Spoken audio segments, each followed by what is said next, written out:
Good morning my dear student. आज हम लोग बीम यानी कि फ्लेक्सुरल मेंबर के बारे में डील करने वाले हैं, जो कि आपका फ्लेक्सुरल मेंबर पे ये दूसरा लेक्चर है। पहले लेक्चर में हमने बात किया था उसमें इफेक्टिव लेंथ क्या होता है, और उसके अलावा हमने वहाँ पे क्लासीफाई किया था कि किस टाइप के वहाँ पे आपके फ्लेक्सुरल मेंबर हो सकते हैं। डिफरेंट टाइप के थे, जैसे गर्ट था, पर्लिन था, उसके अलावा आपका बिल्टअप बीम था। तो बहुत सारे ऐसी चीज़ें थी जो हमने वहाँ पे डील की थी। ठीक, आज हमको जो पढ़ना है यहाँ पे इसके डिज़ाइन स्ट्रेंथ के बारे में पढ़ना है, लेकिन उसके पहले आपको कुछ चीज़ें ऐसी हैं जो जानना बहुत ही ज़रूरी है, क्योंकि जब तक ये चीज़ें नहीं पता होंगी तब तक आप क्वेश्चन नहीं लगा सकते। तो यहाँ पे क्लासिफिकेशन है जो IS कोड ने दे रखा है, IS 800 2007। इसके बारे में बताया है कि सेक्शन को कितने पार्ट में क्लासीफाई कर सकते हैं, कौन कौन से सेक्शन हो सकते हैं, क्योंकि इस सेक्शन के बेस ऑन मतलब इस पे जो चीज़ें रहती हैं इसके बिहाफ पे हम लोग क्वेश्चंस लगाते हैं। क्योंकि अगर आपको क्वेश्चन में बताएगा नहीं कि ये प्लास्टिक सेक्शन है या कॉम्पैक्ट सेक्शन है, इसी के बेसिस पे कोड ने आपको वैल्यूज दे रखे हैं कि भाई प्लास्टिक के लिए डिज़ाइन करना है तो इस तरीके से फार्मूला लगाना है, अगर कॉम्पैक्ट रहेगा तो इस तरीके से आपको फार्मूला लगाना है। तो सबसे पहले ये देख लेते हैं कि इसकी based on the local buckling, ये बात इंपॉर्टेंट है कि यहाँ पे बात कर रहे हैं हम लोग है लोकल बकलिंग की, सेक्शन कैन बी क्लासीफाई। तो जो लोकल बकलिंग होती है वहाँ पे उसके बिहाफ पे, उसके आधार पे हम चीज़ों को क्लासीफाई करते हैं।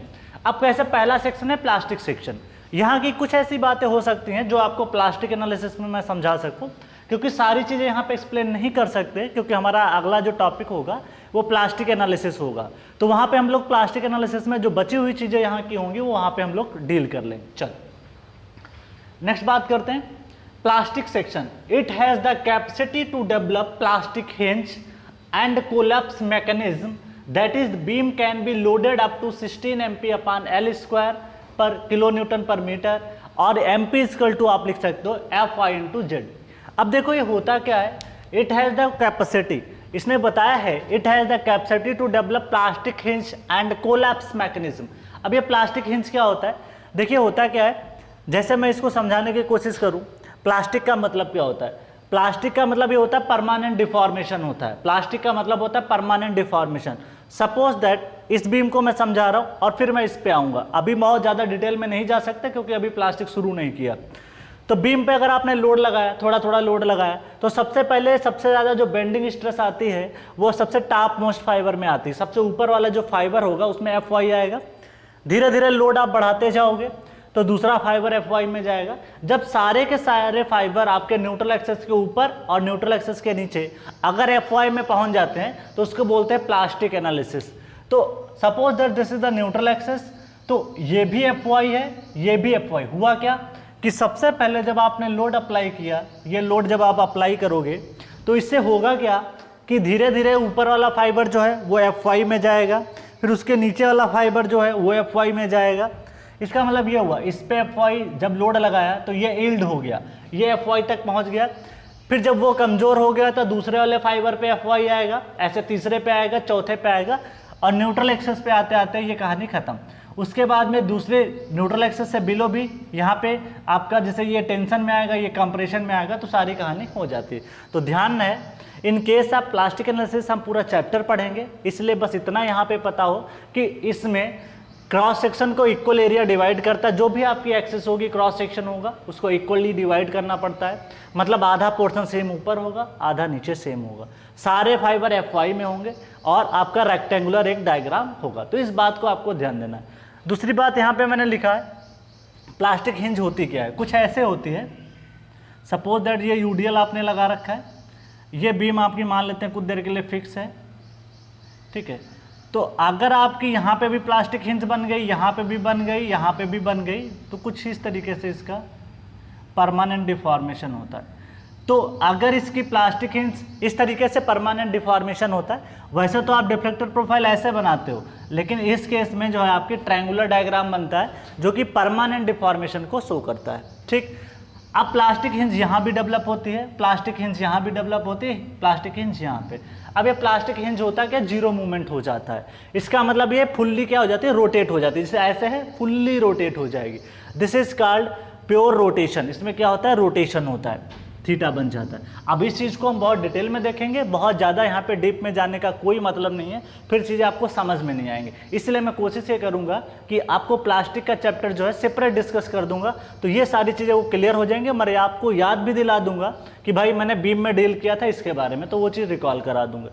चलो, इसमें इंपॉर्टेंट क्या है कि जब हमें प्लास्टिक मोमेंट कैरिंग कैपेसिटी, अब आपने पढ़ा होगा M/I equal to sigma by Y, तो इसको मैं यहाँ पे लिख देता हूँ, आप यहाँ पे ब्रैकेट में लिख लीजिए M/I equal to sigma by Y, या इसको आप लिख सकते हो sigma equal to this is the M/Z, या M इक्वल टू लिख सकते हो this is the M equal to sigma into क्या लिख सकते हो Z। ये इलास्टिक में आप पढ़ते थे, सिग्मा इंटू जेड पढ़ते थे, तो जहाँ पे जेड है ना वो इलास्टिक सेक्शन मॉडुलस होता है, तो उस केस में जो डायग्राम रहता है वो ट्रायंगुलर बनता है आपका स्ट्रेस का। तो ध्यान है, जब आपका रेक्टेंगुलर डायग्राम बनेगा तो वहाँ पे आप जेड की जगह पे प्लास्टिक सेक्शन मॉडुलस लोगे। अब ये प्लास्टिक सेक्शन मॉडुलस क्या होता है उसके बारे में हम लोग पूरा चैप्टर पढ़ेंगे तो बताएंगे पूरा, ठीक। चलो, MP इक्वल टू लिख सकते हैं FY क्यों लिया, क्योंकि सारे फाइबर में यहाँ पे FY स्ट्रेस है। चलो, उसके बाद में MP is the plastic moment capacity, ZP is the plastic section modulus, इसको हम लोग वहाँ पे डील करेंगे, यहाँ पे कोई ज़रूरत नहीं है।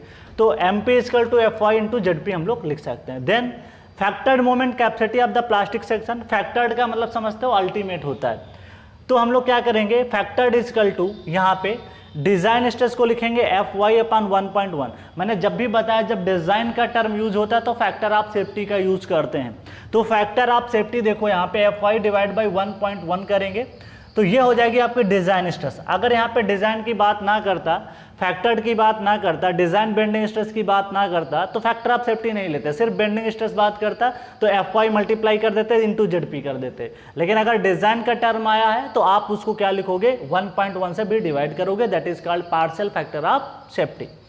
तो ये कहानी है प्लास्टिक की। तो इसमें दोनों बातें ध्यान रखना, क्या, it has the capacity to develop plastic hinge and to collapse mechanism. Collapse का मतलब होता है पूरा का पूरा स्ट्रक्चर क्या हो जाता है, कोलैप्स जैसा दिखाई पड़ता है, तो this is called collapse. Next बात करते हैं कॉम्पैक्ट सेक्शन, क्योंकि ये इंपॉर्टेंट है, ऑब्जेक्टिव क्वेश्चन बना है इस पे, इसलिए इसको डील कर रहे हैं कि what is plastic, what is the compact. It has to capacity to develop plastic hinge, मतलब प्लास्टिक हिंज तो डेवलप हो जाएगा, मतलब यहाँ पे प्लास्टिक हिंज, यहाँ पे प्लास्टिक हिंज अभी नहीं डेवलप हुआ है, मान लेते हैं इस केस में।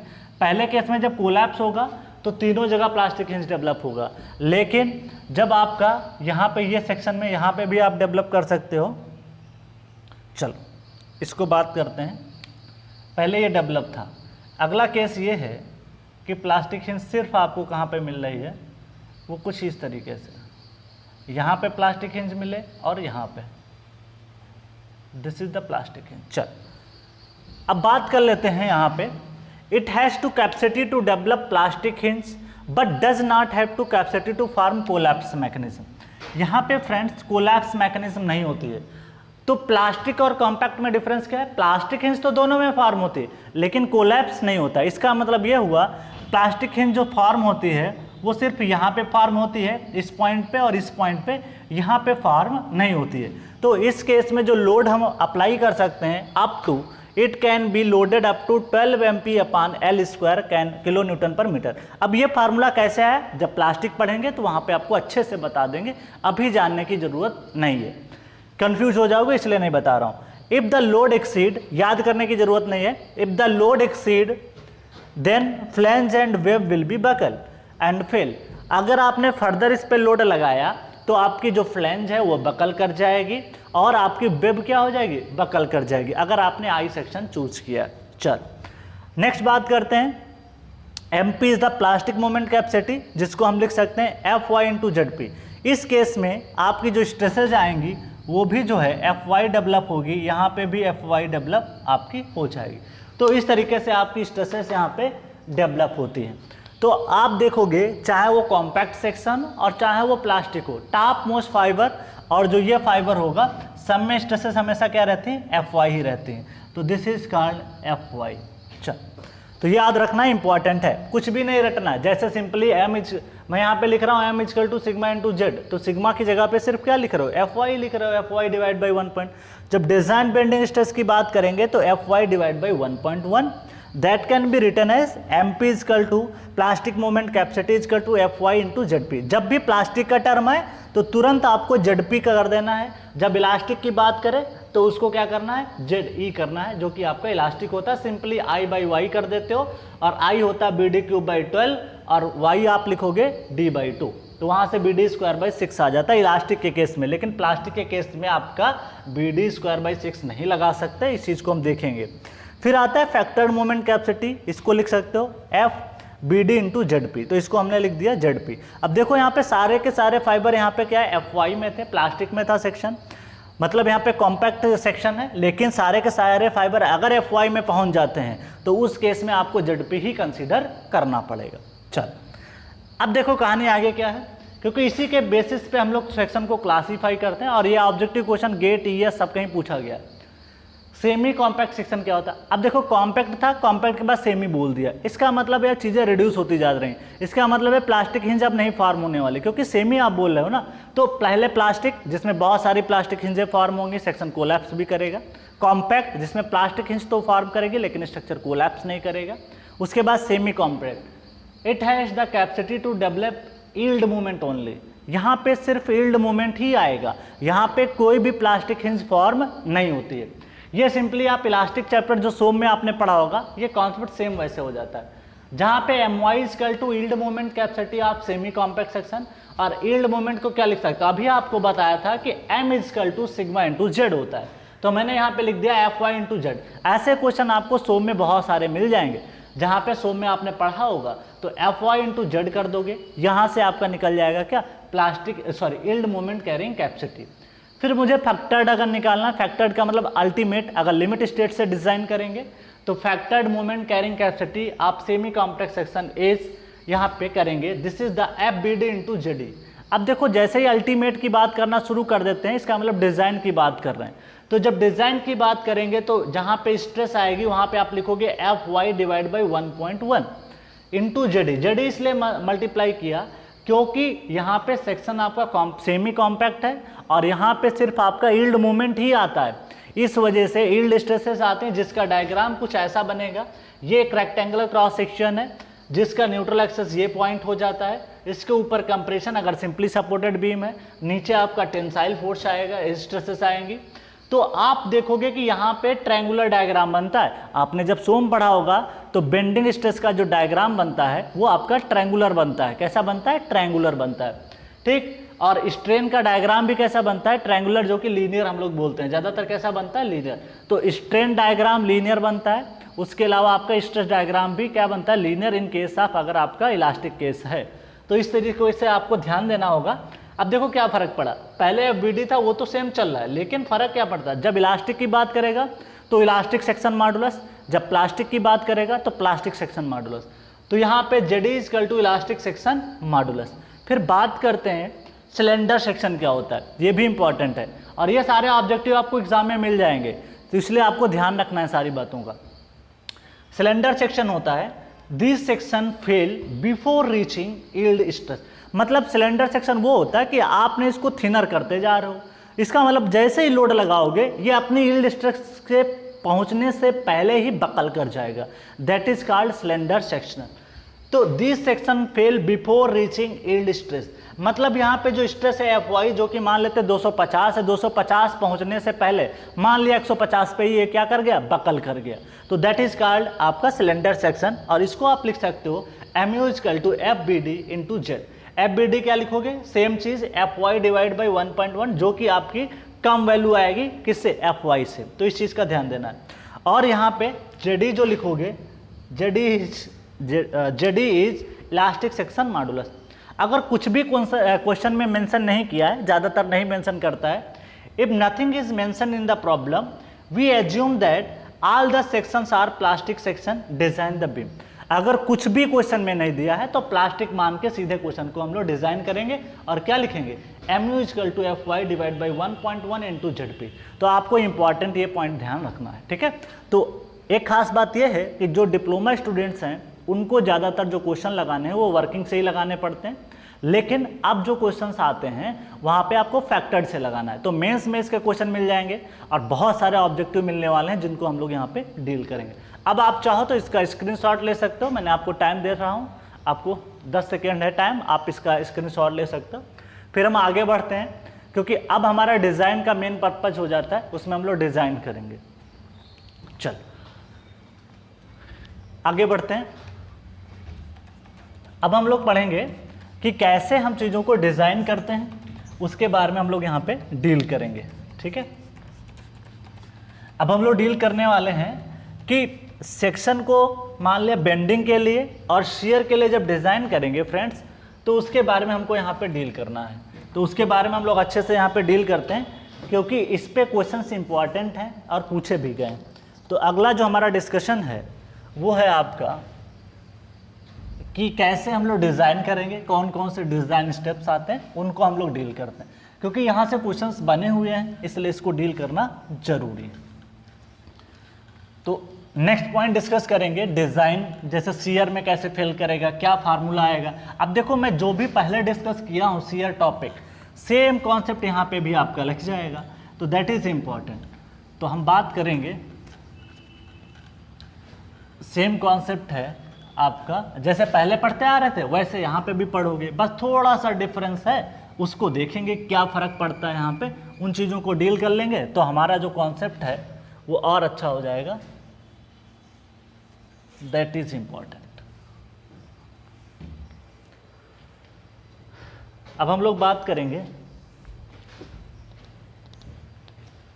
डिज़ाइन के बारे में, क्योंकि यहाँ से क्वेश्चन आया हुआ है और ऑब्जेक्टिव में क्वेश्चन पूछा है, तो इसको डील करना बहुत ज़रूरी है। ठीक है, और एक खास बात है कि यहाँ से टॉपिक मेंस में भी पूछा जा सकता है, क्योंकि अभी तक इससे क्वेश्चन कम आते थे। लेकिन एक चीज़ और ध्यान रखना कि जैसे ही आपने सोम में पढ़ा है, ज़्यादा डिफरेंस नहीं है बीम के बारे में, सेम है। जैसे आपने बीम के डिजाइनिंग में पढ़ा होगा M/I=σ/y, सारे कॉन्सेप्ट लगभग यहाँ पे वैसे ही काम करते हैं। तो इसका मतलब ये होगा कि अगर आपको सोम क्लियर है तो इस बीम में कोई आपको दिक्कत नहीं आएगी। ठीक है, तो इसलिए ध्यान रखना, सोम को प्लीज़ जितना रिवाइज कर सकते हो उतना रिवाइज किया करो, क्योंकि सोम एक ऐसा टॉपिक है जिससे आपको हर टॉपिक में लगभग क्लियरिटी मिलेगी। जैसे आप स्ट्रक्चर, स्टील, ठीक है, RCC, इन सब सब्जेक्ट में आपको हेल्प मिल जाएगी। इवन FM में भी सोम का कॉन्सेप्ट लगता है, देखा होगा जब बुआयंसी में, मेटा सेंटर वगैरह में जब पढ़ते थे तो वहाँ पे आपने देखा होगा कि आपने सेंट्रॉइड वगैरह का काम लगता है, तो इसलिए इम्पॉर्टेंट हो जाता है। इसलिए ध्यान रखना कि सोम को जितना रिवाइज कर सकते हो उतना बेटर है, जितना रिवाइज करोगे उतना आपको फ़ायदा मिलेगा, स्टील में उतना फ़ायदा RCC में मिलेगा। तो इस चीज़ को हम लोग यहाँ पे डील करते हैं।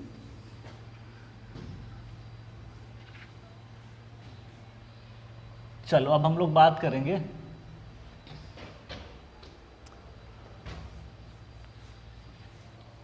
एक एक करके डील करेंगे सारी बातें, क्योंकि यहाँ पे कुछ चीज़ें इंपॉर्टेंट हैं, इनके बारे में हम लोग यहाँ पे डील करने वाले हैं।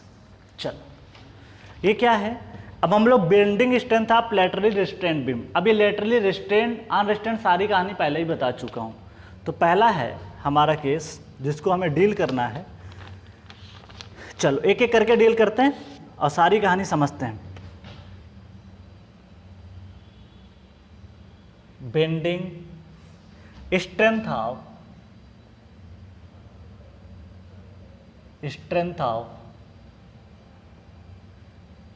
Laterally restrained beam. ध्यान रहे यहाँ पे मैंने जो बात की है लैटरली रिस्ट्रेन्ड की बात कर रहे हैं, क्योंकि हमने यहाँ पे, क्योंकि अगर आपने इसको अनरिस्ट्रेन्ड बोल दोगे तो उसके लिए आपको रिडक्शन फैक्टर यूज करना पड़ेगा, जो कि पिछली क्लास में मैंने अच्छे से बताया था। ठीक, तो वहाँ पे x इंटू LT करके ले लिया था, इंटू FY/1.1 इंटू Z किया था। ठीक है, तो इस चीज़ को आपको ध्यान देना है। अब खास बात यह है, बिफोर फाइंडिंग एक पॉइंट है जो मेंशन करता हूँ, before finding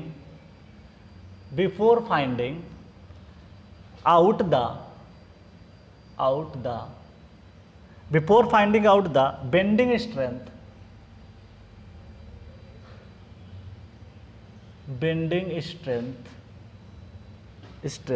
we need to investigate we need to investigate, कुछ इंपॉर्टेंट बातें हैं उनको ध्यान रखना पड़ता है।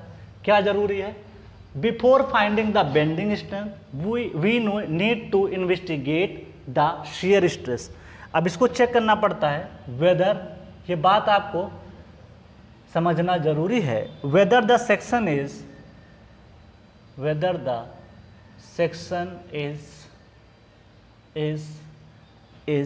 Under high case, under high shear case, high shear case और low shear case, high shear case और लो शियर केस। अब ये कैसे डिसाइड करोगे, ये सारी बातें हम अभी डील करने वाले हैं। ठीक, तो आपको सबसे पहले ये देखना पड़ेगा कि ये सेक्शन, क्योंकि बेंडिंग के पहले क्योंकि सारी चीज़ें बदल जाती हैं। अब मैं ये लिमिट स्टेट से ही डील कर रहा हूँ क्योंकि अब आपके क्वेश्चन लिमिट स्टेट से ही आएंगे, बाकी सारी चीज़ें चेंज नहीं होने वाली कि एल इफेक्टिव हो तो वर्किंग में हो चाहे एलएसएम में, दोनों सेम चलता है। ठीक, और बाकी सारा जो पहला लेक्चर हमने पढ़ा था क्लासिफिकेशन का कि कितने पार्ट में वो डिवाइड होता है, पर्लिन क्या होता है, वो सब कहानी तो दोनों के लिए कॉमन होती है।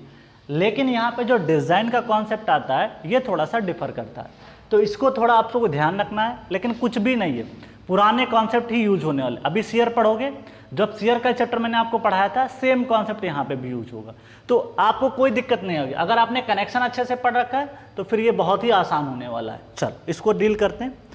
पहला है ए, पहले बिफोर इसको जानने से पहले हम शेयर की डिजाइनिंग पढ़ेंगे। तो पहला ए पार्ट हो जाता है design strength of web,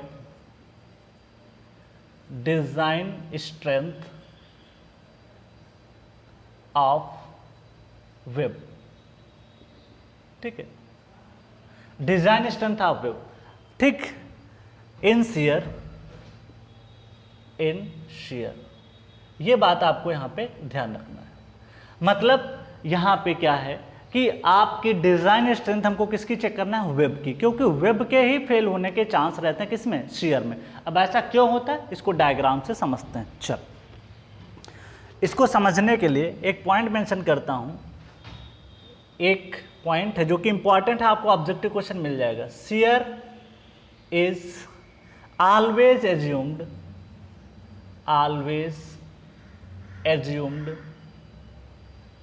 assumed to be registered by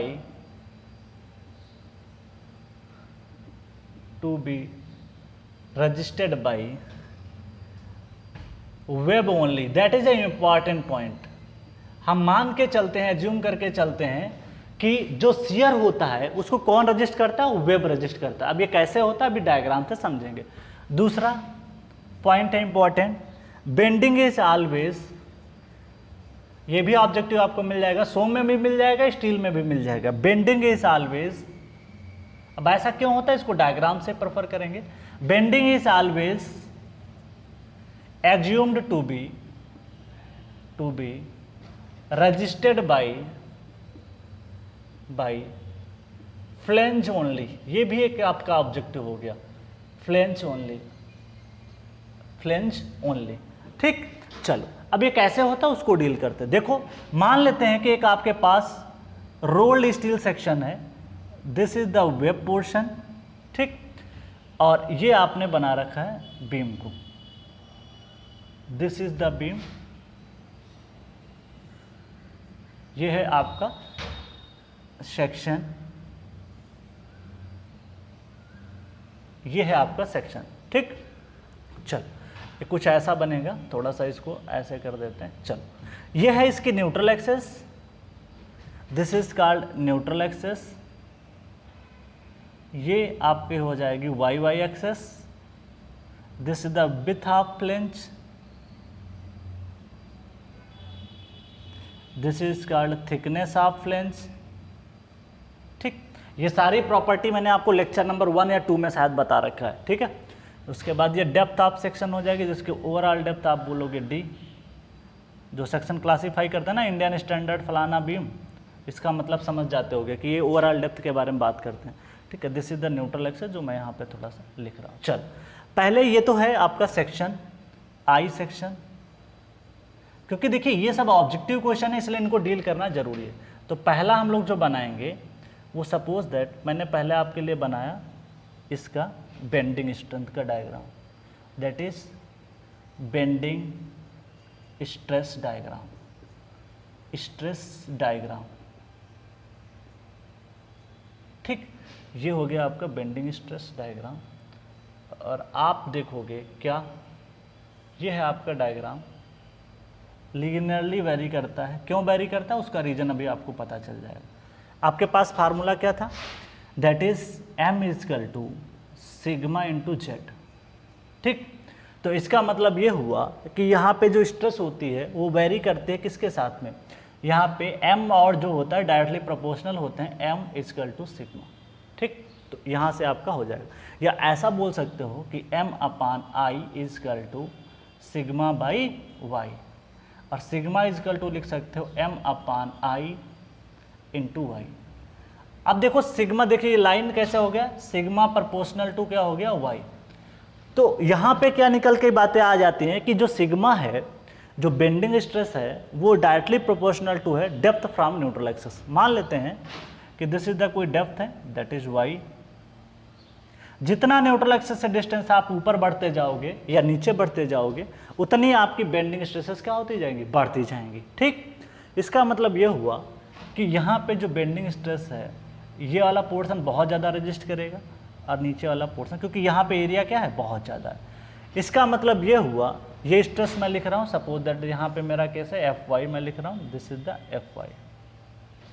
अब आप देख सकते हो कि फ्लेंज जो है ज़्यादातर आपका रजिस्ट कर रहा है बेंडिंग को, इसलिए हमने यहाँ पे लिखा bending is always assume to be registered by flange only. इसी कॉन्सेप्ट को मैंने यहाँ पे, ये आपको एक ऑब्जेक्टिव मिल जाएगा। ठीक, चल अब बात करते हैं शेयर। तो एक ऑब्जेक्टिव ये हो गया, दूसरा ऑब्जेक्टिव ये हो गया कि लीनियर डायग्राम क्यों बनता है, क्योंकि sigma is directly proportional to Y. देखिए गिवन क्रॉस सेक्शन के लिए मोमेंट ऑफ इनर्शिया तो कांस्टेंट हो जाएगा कि भाई रेक्टेंगल है, बीडी क्यूब बाई 12 फिक्स हो जाएगा। मोमेंट भी फिक्स हो गया क्योंकि गिवन लोड के लिए आपका मोमेंट तो फिक्स हो जाएगा। अगर सिंपली सपोर्टेड यूडीएल है WL स्क्वायर बाई 8 लगा दोगे, वो चेंज नहीं होने वाला। चेंज क्या होगा, यहाँ पे डेप्थ आप जितना चेंज करते जाओगे उतनी ज़्यादा स्ट्रेसेस आएंगे। इसका मतलब बेंडिंग स्ट्रेस सबसे ज़्यादा कहाँ पे आएगी, सबसे ज़्यादा टॉप मोस्ट फाइबर यहाँ पे और बॉटम मोस्ट फाइबर यहाँ पे। चलो अब शेयर का डायग्राम को डील करते हैं। ये है आपका शेयर डायग्राम, बात करते हैं। This is the share diagram. तो कुछ इस तरीके से आपका शेयर डायग्राम आता है, इस तरीके से। दिस इज द डायग्राम, कुछ दिस द डायग्राम, शेयर का डायग्राम आपका कुछ ऐसा बनता है। ठीक है, ये शेयर डायग्राम है, तो कुछ ऐसा डायग्राम आपके लिए बन जाता है। मैं यहाँ पे कुछ चीज़ें आपको बताऊंगा कि क्या इंपॉर्टेंट है। सबसे ज़्यादा शेयर आपका कहाँ पे आ रहा है, shear stress, maximum shear stress कहाँ पे आ रहा है, मैक्सिमम टाउ मैक्स इसको बोलते हैं, जो कि न्यूट्रल एक्सिस पे आएगा। ये का ऑब्जेक्टिव ये भी हो गया कि आई सेक्शन में सबसे ज़्यादा शेयर कहाँ पे आता है, तो सबसे ज़्यादा शेयर कहाँ पे आता है, आपके न्यूट्रल एक्सिस पे। ठीक, चलो ये इंपॉर्टेंट है आपका, दैट इज इंपॉर्टेंट क्वेश्चन, आपको ऑब्जेक्टिव मिल जाएगा।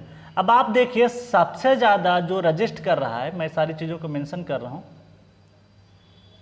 इस चीज़ को देखो। अब आप बताओ शेयर स्ट्रेस ज़्यादातर कौन रजिस्ट कर रहा है, ज़्यादातर एरिया कहाँ पे लाई कर रहा है, ज़्यादातर एरिया जो है आपका वेब पोर्शन में लाई कर रहा है। देखो इसको अगर मैं फर्दर यहाँ पे प्रोजेक्ट करूँ थोड़ा सा, तो आप देखोगे ये वाला जो पोर्शन है, ये वाला portion, this is called web, this is called flange. तो वेब देख सकते हो कि जो वेब का एरिया है, यहाँ पे मैंने लिखा shear is always assume to be registered by web only, क्योंकि जो वेब है, वेब का पोर्शन आप देख सकते हो कि ये जो स्ट्रेसेस है यहाँ पे आपके इस पोर्शन से लेके बहुत ज़्यादा यहाँ पे भी आ रही है, लेकिन इसके कंपेरिजन में ये निग्लिजिबल हो जाती है। तो इसको हम लोग कहाँ करते हैं कि मान लेते हैं कि फ्लेंज यहाँ पे रजिस्ट नहीं करे, हालांकि थोड़ा बहुत रजिस्ट करती है, लेकिन फिर भी हम मान के चलते हैं अपने डिज़ाइन में कि वेब ही इसको शेयर को लेती है। अब कैसे लेती है, क्योंकि मैक्सिमम एरिया जो है शेयर का कहाँ पे आ रहा है, एरिया शेयर स्ट्रेस कहाँ आ रही है, इसके बीच में आ रही है, इसलिए वेब को मान के चलते। तो ये दो ऑब्जेक्टिव आपके थे, ये दूसरा, एक तीसरा, इसमें 4-5 ऑब्जेक्टिव आपके क्लियर हो गए। एक तो ये objective shear is always assume to by web, दूसरा बेंडिंग फ्लेंज के द्वारा, तीसरा bending stress diagram to be linear, उसके बाद शियर स्ट्रेस डायग्राम ये ऐसा बनता है, एक ये क्वेश्चन हो जाएगा। उसके बाद में shear stress in case of high section सबसे ज़्यादा कहाँ पे होती है, एक ऑब्जेक्टिव टाउ मैक्स इसके जो सेंटर या न्यूट्रल एक्सेस होता है वहाँ पे लाई करता है। उसके अलावा इसका डायग्राम लीनियर पता चल गया, तो ये सारी कहानी पता चल गई। ये पैराबोलिक होता है तो इस चीज़ का थोड़ा सा ध्यान रखिएगा। रेक्टेंगल में भी पढ़ा होगा, पैराबोलिक होता है। तो ये कहानी आपको मैंने यहाँ पे बता दी। अब हम आगे डील करते हैं अपनी कहानी को, ठीक है। चलो अब आगे डील करने वाले ये हैं, ये तो कहानी समझ में आ गया। अब डिजाइन शियर कैपेसिटी का फार्मूला पढ़ते हैं। डिजाइन शियर, डिजाइन का टर्म यूज किया मतलब फैक्टर ऑफ सेफ्टी आएगा। Design shear capacity, design shear capacity इसको मैं डिनोट करता हूं वीडी से। वी को हम ज्यादातर हर जगह पढ़ते हैं तो शियर से लेते थे, वी इक्वल टू शियर होता था, डी का मतलब डिजाइन होता। अब देखो ये फार्मूला आपने पढ़ भी रखा होगा, F Y divide by √3 into gamma M naught into area of shear. ठीक, अब ये कहानी आपने पहले भी पढ़ रखा है। जब मैंने वहां पे वेल्ड कनेक्शन पढ़ाया था तो वहां पे बताया था एफ वाई अपान √3 क्यों लेते हैं, उसको मैंने पूरा डेरिवेशन कर दिया था डिस्टॉर्शन एनर्जी थ्योरी से। एफ वाई अपान √3 समझ में आ गया था। डिजाइन का टर्म यूज हुआ है तो डिजाइन का टर्म यूज करोगे तो यहाँ पे गामा एम नॉट। जो बच्चे डिप्लोमा के हैं, स्टूडेंट्स हैं, उनके लिए जरूरी है कि क्या करोगे, इसकी जगह पे जो मैंने टर्म लिखा, ये तो मैंने लिखा LSM से। किससे लिखा, LSM से। अगर आपको इसी को WSM से करते तो इसको क्या लिखते, जो शियर में स्ट्रेस आती FS इंटू एरिया, ये हो जाता है आपका WSM से। तो अगर आप डिप्लोमा स्टूडेंट्स हैं और आपके सेमेस्टर में अगर प्रॉब्लम पूछी जाती है तो आप FS यूज करोगे और FS की वैल्यू क्या लिख सकते हो, FS की वैल्यू लिखोगे FS equal to average shear stress 0.4 into FY। ये फार्मूला मैंने वर्किंग का बहुत अच्छे से पढ़ाया था, ठीक है। ऑब्जेक्टिव में भी बताया था कि ये कई बार ऑब्जेक्टिव पूछा गया। तो शियर के केस में एवरेज शियर स्ट्रेस का फार्मूला क्या लिखोगे, 0.4 इंटू FY। इसका मतलब FS की वैल्यू क्या हो गई यहाँ पे मेरे केस में, FY divide by √3 into gamma M not. ये है आपका किस में यूज करोगे, LSM में। तो अगर आप सिंपली है, आपको निकालना क्या है, design shear force. Shear force क्या होता है, स्ट्रेस इंटू वेल्ड एरिया होता है। अब स्ट्रेस इंटू शियर एरिया होता है। अब यहाँ पे stress into shear area that is design capacity निकल जाएगी। अब कुछ नहीं ध्यान देना है, ये तो आपको हमेशा याद ही रहेगा, बस फोकस कहाँ का करना है, AB पे फोकस करना। अब इसी की कहानी पूरी डील करने वाले हैं। यहाँ पे मैं लिखता हूँ where AB is shear area, shear area. अब ये कहानी इंपॉर्टेंट है, शियर एरिया। बाकी पैरामीटर आपको पता है कि FY क्या है, मैं लिख देता हूं, FY is yield stress that is newton per mm square. उसके बाद में आपके पास that is gamma M naught, partial factor of safety in yielding. देखिए यील्डिंग में बात करेंगे तो 1.1 यूज होता है। कितना यूज होता है, 1.1। अगर कोलैप्स में बात करते तो 1.25 यूज होता है। चल अब बात कर लेते हैं next point to be discuss, calculation of. यहाँ पे एक बहुत इंपॉर्टेंट है क्योंकि यहाँ से आपका ऑब्जेक्टिव आया हुआ है। मैंने देखा था कि SSC JEE प्रीवियस ईयर में यहाँ से एक ऑब्जेक्टिव क्वेश्चन ES में भी और आपके एग्जाम में भी आया। कैलकुलेशन ऑफ शियर एरिया और इसको और भी बोल सकते हैं, calculation of shear area are, ठीक है, और शियर डेप्थ भी इसको बोल सकते हैं, डेप्थ ऑफ वेब और डेप्थ ऑफ वेब। क्योंकि यही इंपॉर्टेंट है, क्योंकि वेब को हम लोग कंसीडर कर रहे हैं किसमें, तो डेप्थ ऑफ वेब जान जाओ या शियर एरिया जान जाओ, दोनों बातें लगभग सेम है। क्योंकि एरिया के लिए सिर्फ आपको क्या मल्टीप्लाई करना है, सपोज दैट कि इसकी थिकनेस मान लेते हैं TW है। हर केस में आपको वेब के केस में ज़्यादातर हम लोग आई सेक्शन लेते हैं क्योंकि बीम की डिजाइनिंग में आई सेक्शन हमारे लिए सबसे सूटेबल रहता है। क्योंकि वेब पोर्शन क्या कैरी कर लेता है, शेयर ले लेता है, और फ्लेंज पोर्शन क्या ले लेता है, आपका बेंडिंग स्ट्रेसेस ले लेता है। इसलिए सबसे ज़्यादा हम लोग यूज करने वाले हैं क्या, आपका आई सेक्शन। ठीक, अब इसमें आता है पहला पॉइंट ये है, मैं यहाँ पे मेंशन करता हूँ, for rolled section AB equal to, इसको लिखते हैं this is the D into TW। दूसरा, अभी सारी कहानी समझाते हैं, फॉर वेल्डेड सेक्शन, ये ऑब्जेक्टिव आपको मिल जाएगा एग्जाम में। इसके केस में अगर वेल्डेड सेक्शन है तो इसके केस में D इंटू टी डब्ल्यू, चल टी डब्ल्यू क्या है, आपकी वेब की थिकनेस है। Third point, for built up section, for built up section, तो बिल्ट अप सेक्शन के केस में A V equal to D into T W, ठीक है, ये कंसिडर हम लोग करते हैं। अब ये कैसे लेते हैं, ये ऑब्जेक्टिव क्वेश्चन ऐसे मिल जाएगा कि बोलेगा क्वेश्चन में कि एक आई सेक्शन है जिसके केस में आपका वेल्ड किया गया है, और उस केस में आप बताइए जो आपको डेप्थ ऑफ वेब लेनी है वो कितना कंसिडर करोगे, ओवरऑल डेप्थ लोगे या क्लियर लोगे, ये ऐसे ऑप्शन आपको एग्जाम में मिलेंगे। तो हर एक चीज़ को समझते हैं। सबसे पहले मैं इस एग्जाम्पल के थ्रू चलता हूँ। पहला क्या है, रोल्ड सेक्शन। तो ये है आपको बनाया गया, this is the rolled section, this is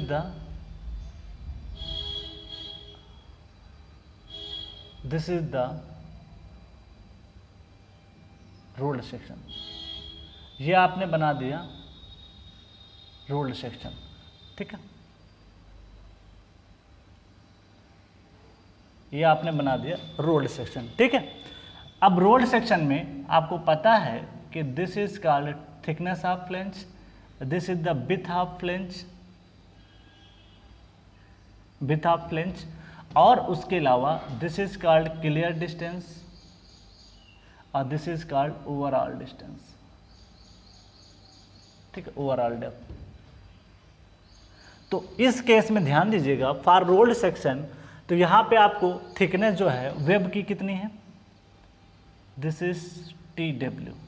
तो आपके केस में इसको पूरा कंसिडर करना पड़ता है, this is the capital D, तो दिस इज द डी, ये पूरा आपको लेना पड़ेगा। दिस इज कॉल्ड, यहाँ पे मैं लिख देता हूँ, दिस इज द, यहाँ पे जो वैल्यू आएगी that can be taken as A B equal to, यहाँ पे जो वैल्यू ली गई depth of web equal to, depth of web equal to, depth of web equal to that is overall depth, overall depth. तो इसको हम लोग consider करेंगे ओवरऑल डेप्थ। ये इंपॉर्टेंट है आपके केस में। देखो एक्चुअली लेते क्यों ऐसा समझो, प्रैक्टिकली भी समझ सकते हैं। रोल्ड सेक्शन की जो थिकनेस है यहाँ पे बहुत ही कम रहती है, ज़्यादातर नहीं रहती है, मतलब कि यहाँ पे जो है ये एकदम जॉइंट रहता है, इसके साथ कनेक्टेड रहता है।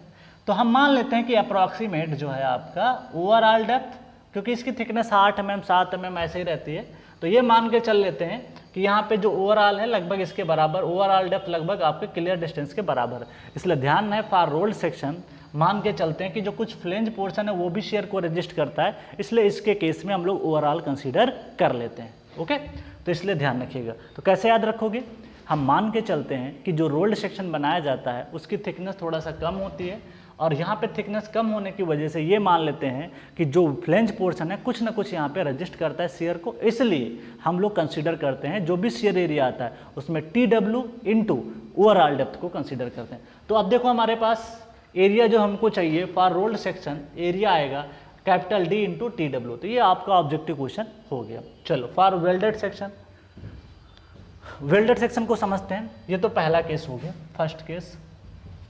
दूसरा केस हम यहाँ पे बनाते हैं। सपोज दैट कि आपके पास ये आई सेक्शन है, मान लेते हैं this is the I section, this is the I section. ये आपने आई सेक्शन को बनाया, ठीक है। अब इसमें आपने क्या कर दिया, इसको वेल्ड किया, बाकी कहानी सारी सेम रहेगी। This is called T W. अब आपने वेल्ड किया तो यहाँ पे वेल्ड करोगे, सारी कहानी वेल्डिंग में बताई रखी है। अब जब आप वेल्ड कर दोगे तो जाहिर सी बात है आप कहाँ पे वेल्ड करोगे, जो फ्लेंज और जो आपका वेब होगा उसके जंक्शन पे करते हैं। कहाँ पे करते हैं, यहाँ पे, ठीक। चल अब इसका शेयर स्ट्रेस डायग्राम तो मैंने यहाँ बना रखा है, सेम ऐसे ही बनेगा। तो आप देखोगे कि यहाँ पे जब वेल्ड कर दोगे तो वेल्ड क्या रजिस्ट करता है, वेल्ड जो है आपका शेयर रजिस्ट करता है। वेल्ड क्या करता है, शेयर को रजिस्ट करता है। वेल्ड फेल भी किस में होता है, शेयर में फेल होता है। तो आप देखोगे कि यहाँ पे जब आपने वेल्ड कर दी तो इसका मतलब ये हुआ कि स्ट्रेस का कंसंट्रेशन यहीं पे थोड़ा सा बढ़ जाएगा, जिसकी वजह से ये वाला जो डेप्थ है, this is called this depth, this is called clear distance. तो आपके केस में इसमें डेप्थ ऑफ वेब जो कंसीडर करोगे, depth of web equal to that is clear distance, depth of web equal to, ठीक है, इसको हम लोग लिख सकते हैं, वेल्ड का केस है, this is the depth of web equal to clear distance, clear depth of web, clear depth of web, या ऐसा भी बोल सकते हो excluding flange thickness, flange thickness को हटा दीजिए, जो बचा हो उसको ले लीजिए, ठीक है। तो ऐसा स्टेटमेंट बोलेगा तो घबराना नहीं है, सीख लेना है, ठीक है। चल, तो इसका मतलब यह हुआ कि अब आप देखोगे तो एरिया जब मुझे लिखना है तो थिकनेस TW है, इसकी डेप्थ है D, तो आप लिखोगे D into TW, this is for weld section. तो याद रहे रोल्ड सेक्शन में ओवरऑल, और उसके बाद में वेल्ड के केस में आपको ये चीज़ को थोड़ा सा ध्यान देना है। चलो, ऐसे भी याद रखना, रोल्ड में बीच में O आता है, अगर भूल जाओ एग्जाम में, यहाँ क्या आता है O का मतलब क्या होता है ओवरऑल, ऐसे भी याद कर सकते हो। मान लिया कल को भूल गए भाई, याद नहीं रहा, तो ऐसे एग्जाम में याद रखना, रोल्ड O निकल के आ रहा है, O का मतलब ओवरऑल, ऐसे याद कर लोगे, एग्जाम में कभी नहीं भूलोगे, ठीक है। तो इस चीज़ को थोड़ा सा ध्यान रखना। वेल्ड के केस में आपको बस ओवरऑल वाला याद रहेगा, बाकी दोनों ऑप्शन में आप फंसोगे नहीं, क्योंकि सब में क्या है क्लियर डिस्टेंस है जो कि बीच में ली जाए, तो ओवरऑल अब आपको समझ में आ गया होगा, ठीक है। तो एक तरीका हो गया शॉर्ट तरीका। तीसरा केस आपने क्या बना रखा है, that is third case built up section. Built up section में आप क्या करोगे, सपोज दैट कि आपके पास दिस इज द, ये है आपके पास रोल्ड सेक्शन, ठीक, और इसके ऊपर आप क्या कर रहे हो, ये आप लगा रहे हो प्लेट, तभी तो बिल्ट अप बोलोगे इसको भाई, ऐसे थोड़ी बोल दोगे बिल्ट अप हो जाए। तो this is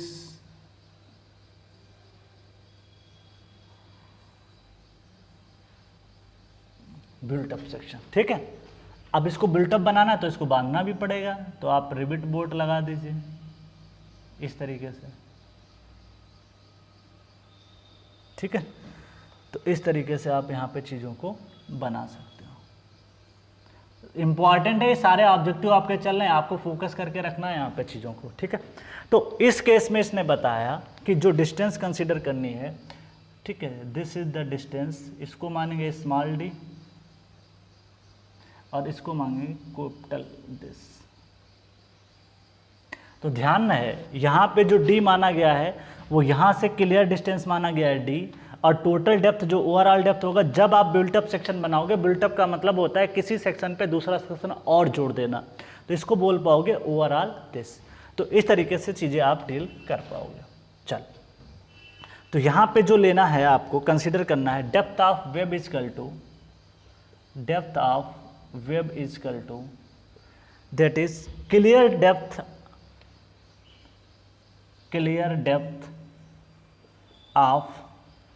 depth of section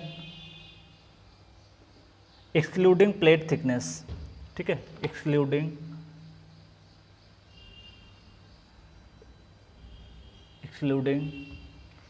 plate thickness. तो इस चीज़ को थोड़ा सा आपको ध्यान रखना पड़ेगा, क्योंकि हम मान के चलते हैं कि जो शियर रजिस्ट करता है वो यही पोर्शन रजिस्ट करेगा, इसलिए रोल्ड सेक्शन है, इसके लिए इसकी डेप्थ क्या हो जाएगी d, क्योंकि पहले भी केस में आप देखो कैपिटल D माना था, जो कि आपकी पूरी ओवरऑल यहाँ से लेके यहाँ तक थी, लेकिन यहाँ पे सिंबल चेंज किया गया, इसको D माना गया है, जो कि ये कैपिटल D के बराबर ही है रोल्ड सेक्शन में। और जब यहाँ पे थिकनेस जो आएगी, दिस इज प्लेट थिकनेस, इसको मैं TP बोल रहा हूँ, इसको मैं TP बोल रहा हूँ, ये आपकी क्या हो जाएगी, हटाना पड़ेगा आपको। तो यहाँ से ऑब्जेक्टिव, ये आपको ऑब्जेक्टिव क्वेश्चन क्लियर मिल जाएगा। इसमें कई ऑब्जेक्टिव क्वेश्चन आपको मिले, एक तो ये मिल जाएगा 0.4 इंटू FY शेयर में लेते हैं, उसके बाद में वेब वाला पॉइंट तो मैंने सारे क्लियर कर रखे, बाकी ये क्वेश्चन पे ऑब्जेक्टिव आपको पूछा गया, तो आपको ध्यान देना, सारे तरीके मैंने बता दिए कैसे याद रखना आपको है, तो इस तरीके से आप चीज़ों को कर सकते हो, ठीक है। तो आप पहले इसको कॉपी कर लो, फिर हम आगे बढ़ते हैं, सारी चीज़ों को डील करते हैं। चलो,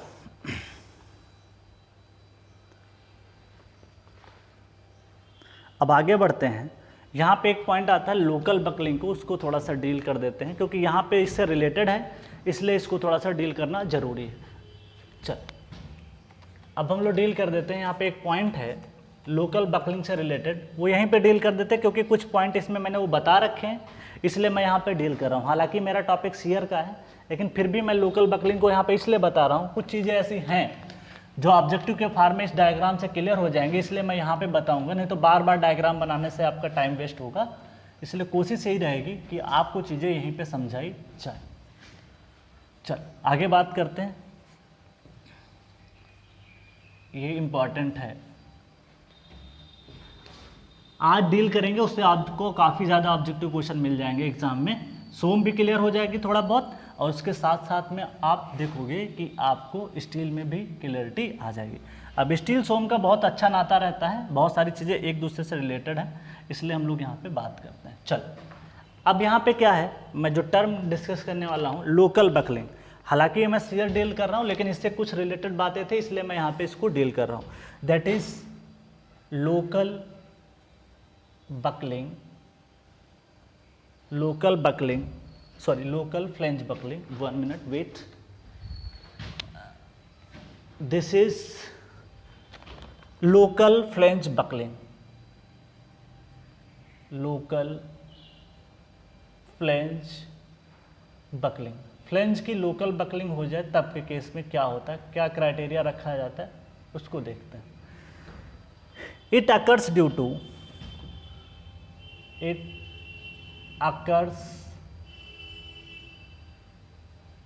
due to bending,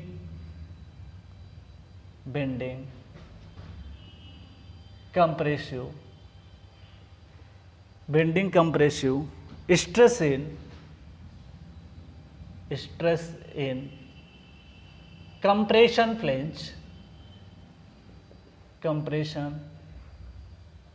flange.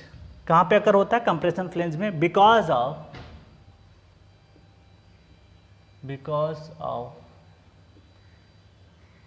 Large width of outstand. ये इंपॉर्टेंट पॉइंट है, इसी चीज को मुझे समझाना। लार्ज विथ ऑफ आउटस्टैंड, इसमें एक पॉइंट करके लिखते हैं नोट। ये ऑब्जेक्टिव क्वेश्चन ईएस में कई बार पूछा गया। to prevent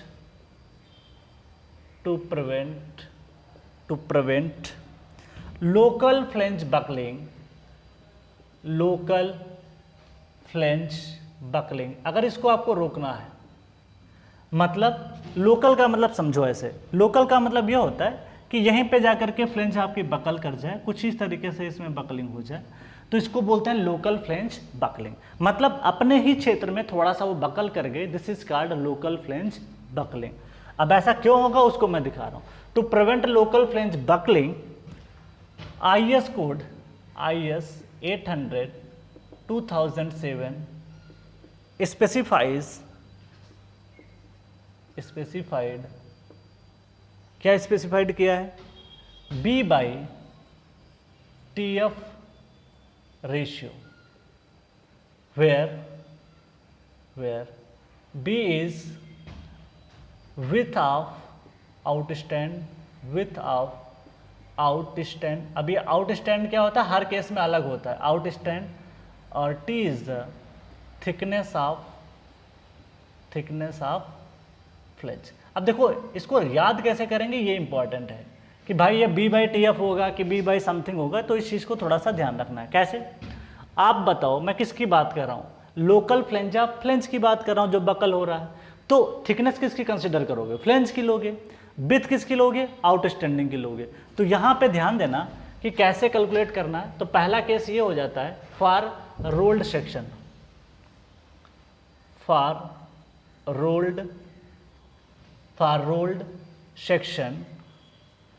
रोल्ड सेक्शन में कितना कंसीडर करते हैं वो इंपॉर्टेंट है। तो जैसे पहला केस हमारा है रोल्ड सेक्शन, तो रोल्ड सेक्शन के केस में हम लोग इसके सेंटर से कंसीडर करते हैं। इसीलिए मैं डायग्राम को रफ नहीं कर रहा था, क्योंकि आपको समझाना था, इस वजह से हमने क्या किया, यहाँ पे इसके सेंटर से, सपोज दैट कि इसकी विड्थ टोटल है B, तो ये हमको आउटस्टैंडिंग पता करते हैं, दिस इज आउटस्टैंडिंग, और इसकी वैल्यू B इक्वल टू, मैं लिख रहा हूँ, दिस इज द BF/2। ये आपका एक ऑब्जेक्टिव क्वेश्चन बन जाएगा। तो यहाँ पे फॉर रोल्ड सेक्शन, यहाँ पे मैं लिख रहा हूँ outstand width is equal to, जिसको मैं बी बोलूँगा, this is the B F divide by 2। एक ऑब्जेक्टिव क्वेश्चन आपका ये भी हो जाएगा, इसीलिए मैं डायग्राम को रफ नहीं कर रहा था ताकि मेरे को सारी चीज़ें यहाँ पे समझानी थी। नेक्स्ट केस है, तो इसके सेंटर से जो भी आपका रोल्ड सेक्शन होगा उसके सेंटर से चीज़ों को जो कंसिडर करोगे तो इसको बोलते हैं आउटस्टैंड। मतलब बी और डिवाइड बाई जो टी एफ होगा उसका जो रेशियो होगा वो डिसाइड करेगा। क्यों? देखो भाई, जितनी इसकी लेंथ बढ़ती जाएगी उतनी लेंथ जब ज़्यादा हो जाएगी और थिकनेस अगर आप कम कर दिए मान लिया, तो उसके बकल होने के चांस क्या हो जाएंगे? कम। तो ये जो B by T F ratio ये डिसाइड करता है। अगर इसका रेशियो आपका ज़्यादा आएगा, देखो क्या हो रहा है, अगर b by T F ratio ज़्यादा आएगा तो उसके बकलिंग के चांस क्या हो जाएंगे? ज़्यादा। क्यों? क्योंकि थिकनेस कम करोगे तभी तो ये टर्म आपका बढ़ता जाएगा, क्योंकि थिकनेस अगर आपने डिक्रीज किया, थिकनेस कम कर दोगे तो बकल होने के चांस क्या होते हैं? और ज़्यादा होते हैं। इसलिए, और दूसरी बात, आप यहाँ से कितनी दूरी तक आगे जा रहे हो, जितना ज़्यादा बढ़ते जाओगे उतने बकलिंग के चांसेस ज़्यादा होंगे। तो this is called local flange buckling. Next case है आपका फॉर वेल्डेड सेक्शन, या ऑब्जेक्टिव है सारे आपके for welded section. For welded section के केस में अगर हम देखें तो वेल्डेड सेक्शन के केस में आपको जो कंसीडर करना है वो यहाँ से लेना है, this is the B. Diagram से लिख देता हूँ, दिस इज द बी, ये आपको कंसीडर करना है। तो आपने क्या देखा कि अभी हमने जो क्लियर किया था, आपको बताया था, यहाँ पे भी एक तरीके से देखो क्लियर ले रहा। तो जैसे पहले केस में हमने डेप्थ को क्लियर लिया था, वैसे आप देख सकते हो क्लियर विथ भी आ रहा है यहाँ पे, ठीक। तो इसका मतलब इसकी जो वैल्यू होगी, सपोज दैट कि this is the width of flange होगा, मान लेते हैं, तो इसकी वैल्यू, और ये टी डब्ल्यू है, तो कितना निकल के आएगा? तो यहाँ पे जो बी की वैल्यू होगी friends, this is the B F divide by 2, centre तक हो जाएगी, minus T W divide by 2। कैसे? देखो ये क्या है, टोटल टी डब्ल्यू है, तो इसके आप अगर यहाँ से सब्ट्रैक्ट करोगे, या आप ऐसा बोल सकते हो कि दोनों के केस में देखो ये टी डब्ल्यू है, तो बचा हुआ कितना हो जाएगा? दिस इज, ये टोटल बी एफ है, अगर मैं सब्ट्रैक्ट करूँ तो ये बची वैल्यू हो जाएगी, that is sorry B F, small लिखता हूँ, B F minus T W divide by क्या हो जाएगा? 2, इधर भी हो जाएगा, इधर भी बट के कितना आएगा? This the B F minus T W divide by 2। तो ये पोर्शन यहाँ से लेकर के यहाँ तक और ये पोर्शन यहाँ से लेकर यहाँ तक, दोनों क्या आएगा? सिमिलर आएगा, तो आधा आधा बढ़ जाएगा। तो इस तरीके से हम चीज़ों को ऐसा लिख सकते हैं, या इसको ऐसे भी लिख सकते हैं, width of flange minus T W divide by 2। तो इस तरीके से चीज़ों को आप लिख सकते हो। क्लियर? तो वेल्ड का सेक्शन क्लियर हो गया। नेक्स्ट पॉइंट डिस्कस करेंगे, तीसरा पॉइंट आपका ये हो जाता है कि अब हमारा केस जो आता है वो बिल्टअप सेक्शन आता है। क्या आता है? Built up section. तो next point to be discuss, built up section. इस केस में जो बी लेना है, आउटस्टैंडिंग विथ है, इस केस में ये आपको जो कंसीडर करना होता है बिल्टअप सेक्शन में, वो यहाँ से ले करके, इसके सीजी से ले करके, और जो आगे की डेप्थ होती है, दिस इज कॉल्ड बी। तो इसको हम लोग यहाँ पे मेंशन करते हैं। तो ये केस जो हो जाएगा, इसके केस में इज मेजर्ड फ्रॉम, अब ऐसा क्यों किया गया, इसका रीजन बताता हूँ। Is measured from outer bolt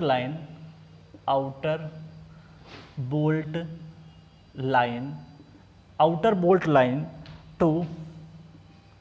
to extreme edge. ठीक है, अब देख सकते हो आउटर बोल्ट लाइन, ये जो है आउटर बोल्ट लाइन है, this is called outer bolt line. तो ये जो डिस्टेंस होगी, दिस इज कॉल्ड आउटस्टैंडिंग। अब देखो फ्रेंड्स, कैसे समझना होता है, रटना नहीं, समझना कॉन्सेप्ट के साथ बहुत जरूरी है। जैसे जैसे आप इसको क्या बताओ, जब यहाँ पे आप बोल्ट लगाओगे या रिविट लगाओगे, तो अब जब बोल्ट आपने यहाँ पे लगाया तो क्या होगा, यहाँ पे इसका जो है चांसेस क्या हो जाएगा, थोड़ा सा फिक्सिटी आएगी इसके अंदर। ये रोल्ड सेक्शन है, ऊपर प्लेट है, दोनों को मैंने क्या कर दिया, जकड़ लिया, बांध दिया। तो जहाँ पे जकड़न और बांधना या फिक्सिटी बढ़ती जाती है, क्या वहाँ से सेक्शन बकल होता? नहीं, सेक्शन जो बकल करेगा। तो इसीलिए जो बकलिंग के चांस है वो हमेशा कहाँ से होंगे, इसके बाद से होंगे, इसके पहले नहीं होंगे। क्यों? क्योंकि यहाँ पे आपने क्या कर रखा है, बांध रखा है। देखो इधर से भी बांध रखा है, इधर से भी बांध रखा है, तो ये वाला जो पोर्शन दिखाई पड़ रहा है ये कभी नहीं बकल करेगा, क्योंकि अच्छे से आपने क्या कर रखा है, बांध रखा है। इसलिए कॉन्सेप्ट के साथ समझना ये जरूरी है कि जहां से आपने बांधा उसके बाद की जो लेंथ होगी उसमें आपने कोई भी बाउंडेशन नहीं लगा रखी है। जब कोई भी बाउंडेशन नहीं होगी तो ये आसानी से क्या हो सकता है, बकल। इसका मतलब ये बकलिंग में कौन साथ देगा, जो ये बिथ होगी, जो इसके बाद में है बोल्ट और रिविट के बाद में जो जितना आगे बढ़ता जाएगा उतने चांस इसके बकलिंग के होते जाएंगे। इसलिए प्रैक्टिकली भी आपने देखा होगा कि बोल्ट और रिविट लगाने के बाद ज़्यादा डेप्थ आगे का हम लोग नहीं देते हैं, ठीक, क्योंकि बकल हो सकता है। तो कितना आसान था याद करना। अगर आपका सबसे पहले रोल्ड सेक्शन है, रोल्ड सेक्शन में हम लोग सेंटर से कंसीडर करते हैं। उसके बाद आपका आता है, आपका नेक्स्ट केस आता है वेल्ड केस, तो उसमें क्लियर लेते हैं हम लोग का, TW घटा देते हैं, बच्चा BF minus TW divide by 2। उसके बाद अगला आता है आपका बिल्टअप सेक्शन। बिल्टअप सेक्शन के केस में जहाँ पे आपने बोल्ट या रिबिट लगा रखा होगा उसके सेंटर से लेकर के जो बाहरी डिस्टेंस होगी उसको आप कंसीडर करोगे। तो जब एग्जाम में आता है क्वेश्चन तो क्या पूछ लेगा, ऑब्जेक्टिव यही पूछ लेगा कि बताइए क्या कंसीडर करते हैं in case of local flange buckling में। तो ये सारे ऑब्जेक्टिव क्वेश्चन आपके निकल के आ जाते हैं, ठीक है। तो इस चीज़ को क्लियर करना बहुत ज़रूरी है क्योंकि ये छोटी छोटी बातें हैं, क्योंकि इसी को लेकर के ही लोग क्वेश्चन आगे लगा पाते हैं। क्योंकि अभी आपको बताया कि लोकल फ्लेंज बकलिंग ही डिसाइड करेगी कि कौन सा सेक्शन आपको चूज करना है, कि आपको यहाँ पे प्लास्टिक लेना है कि आपको कॉम्पैक्ट लेना है। तो यही रेशियो आपको डिसाइड कराएगा क्या, this B/2 ratio, this is the B/TF ratio, यही डिसाइड करेगा क्या कि आपका प्लास्टिक है, प्लास्टिक सेक्शन है, कॉम्पैक्ट है, सेमी कॉम्पैक्ट है। इसके बारे में कोड ने आपको बता रखा है, ठीक है, हम बताएंगे उसके बारे में डील करेंगे। और क्या, सिलेंडर है, क्योंकि जब तक आपको यही, अब इसीलिए मैं कह रहा था कि B/TF रेशियो इसलिए इंपॉर्टेंट है। आपको यही नहीं पता होगा कि B क्या है, TF क्या है, B क्या है, ये पता आप चल गया, अब हम चीज़ों को आसानी से डील कर सकते हैं। तो आप पहले इसको कॉपी कर लीजिए, उसके बाद में चीज़ों को मैं आगे डील करता हूँ, ठीक है। चल, अब हम लोग बात करेंगे आगे की चीज़ें डील करने वाले हैं। उसमें डील करने वाले ये हैं कि कैसे हम लोग आगे शेयर का पार्ट और डील कर सकते हैं। हालांकि ये पार्ट आपका अलग से था, लेकिन मैंने कोशिश ये किया कि आपको यहीं पे समझाएं, क्योंकि सारे डायग्राम यहीं पे थे, इसलिए बार बार डायग्राम बनाएंगे तो टाइम वेस्ट होगा। इसलिए कोशिश ये है कि मैं यहाँ पे चीज़ों को, आप चाहो तो अलग से बना सकते हो, आपको और क्लियरिटी चाहिए तो आप फर्दर क्या करिएगा, एक डायग्राम बना लीजिएगा अलग से और उसमें आप ये B वगैरह फर्दर दिखा दीजिएगा, ठीक है, तो आपको टफ ना लगे, इसलिए थोड़ा सा आप उसको देख सकते हो। चलो, अब हम लोग बात करेंगे इसकी डिज़ाइनिंग के बारे में, क्योंकि यहाँ से भी ऑब्जेक्टिव क्वेश्चंस आते हैं, तो इसको थोड़ा सा डील करते हैं। लो शेयर हाई शेयर क्या होता है, हाई शेयर का केस आपको नहीं पढ़ना है, सिर्फ लो शेयर का केस पढ़ना है, क्योंकि आपके सेमेस्टर में और आपके एग्जाम में उससे ज़्यादा नहीं पूछा जाएगा। चलो आगे बात करते हैं। Next point to be discuss, अगला पॉइंट हम लोग डिस्कस करने वाले हैं शेयर की डिज़ाइनिंग से ही कंसीडर करेंगे, कैसे लो शेयर होता है, क्या होता है, उसके बारे में हम लोग यहाँ पे डील करेंगे। उसके बाद हम लोग आज पढ़ेंगे वेब क्रिपलिंग क्या होता है, वेब क्रैम्पलिंग क्या होता है, ये सब ऑब्जेक्टिव क्वेश्चन आपको एग्जाम में मिल जाएंगे, तो उसके बारे में हम लोग यहाँ पे डील करने वाले हैं।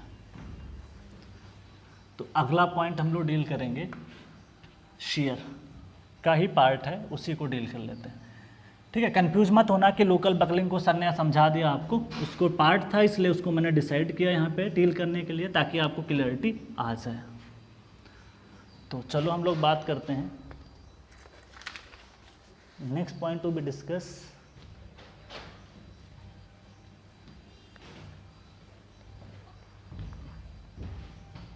अब आपको डील करेंगे यहाँ पे, थोड़ा स्टील ख़त्म कर लेते हैं, सॉइल का हो सकता है वीडियो थोड़ा लेट हो जाए, लेकिन पहले स्टील को ख़त्म करते हैं जल्दी से, फिर सीधे सॉइल ही पढ़ेंगे डायरेक्टली। मैक्सिमम सॉइल में तो करा ही दिया है, 55-60% कोर्स हो चुका है, बस 40% बचा है, उसको भी कंप्लीट करेंगे, लेकिन पहले ये स्टील आज ख़त्म कर लेते जल्दी से जल्दी है, ताकि फिर फ्रीली हम माइंड से उसको बना सकें आपके लिए। चलो, next point to be discuss ये है फॉर सेफ्टी ऑफ डिज़ाइन। यहाँ पे जो पॉइंट है बड़ा ध्यान से ध्यान देना, क्योंकि यहाँ पे बहुत इंपॉर्टेंट है। क्या है, चलो, for safety in shear, for safety in shear, for safety in shear, comma, maximum से affected shear force, maximum factored shear force that is Vmax, sorry इसको अल्टीमेट कर लीजिए, अल्टीमेट पे डिज़ाइन करेंगे क्योंकि हम लोग अब पढ़ रहे हैं जो, अगर आप क्या कहते हैं, अगर आपको WSM से करना है तो अल्टीमेट लिखने की ज़रूरत नहीं है। तो Vumax is less than equal to V design. अभी कैसे आता है उसको देखते हैं, और इसको बोलते हैं अप्लाइड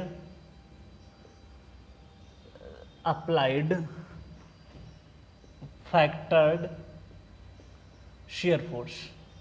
अब ये कैसे निकलता मैं अभी बता देता हूँ, एक एग्जांपल के थ्रू समझाता हूँ ये अप्लाइड कैसे निकल के आता है।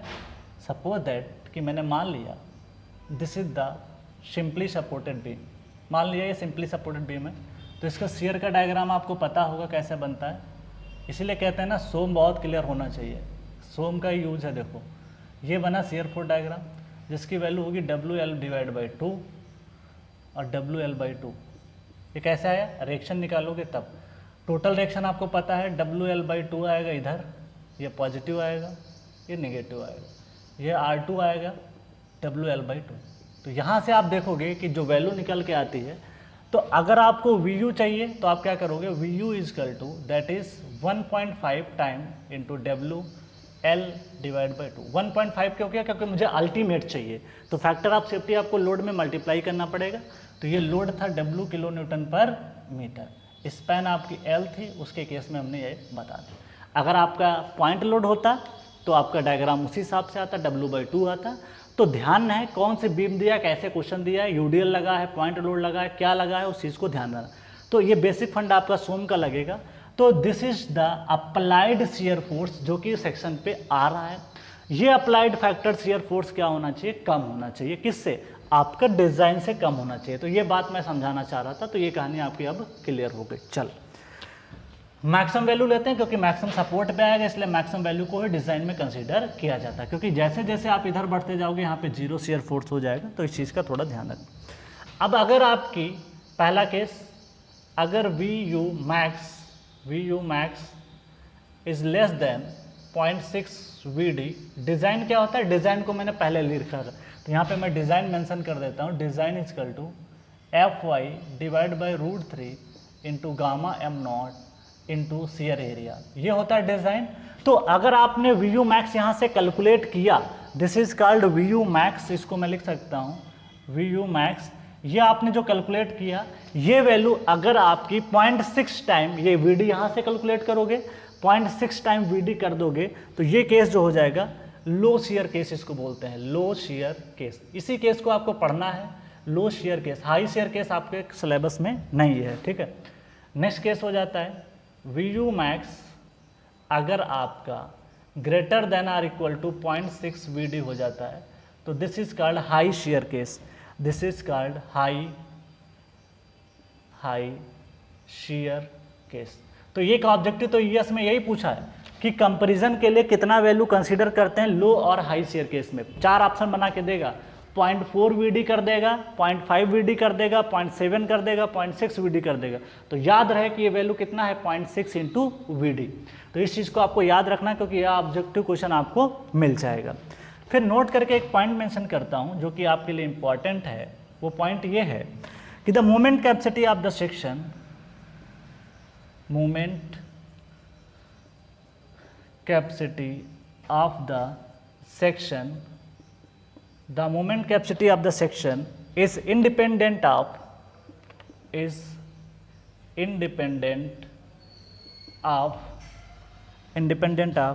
shear for low shear case, for low shear case। तो ये पॉइंट आपको ध्यान देना है कि अगर लो shear केस है तो उसमें मोमेंट कैपेसिटी जो होती है वो इंडिपेंडेंट आप होती है लो shear केस से, ठीक है। चलो however in case of, however under high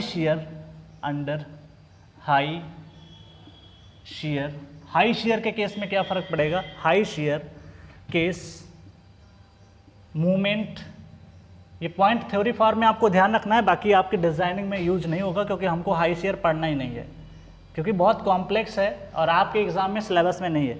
movement capacity अभी तक आईएएस में नहीं पूछा तो आप में क्या पूछेगा, सेमेस्टर में पूछता है बीटेक स्टूडेंट के, ठीक है। वहाँ पे कोड अलाउ होता है क्योंकि इसके फार्मूले बड़े कॉम्प्लेक्स होते हैं, वो कोड से ही देखे जा सकते हैं। या तो एग्जाम में दे तब भी ठीक रहेगा, नहीं तो रट रट के परेशान हो जाओगे, इसलिए उस चीज़ को पढ़ना ही नहीं जिससे हमारा डाउट क्लियर हो। Shear you case movement that is can be taken as case movement capacity of the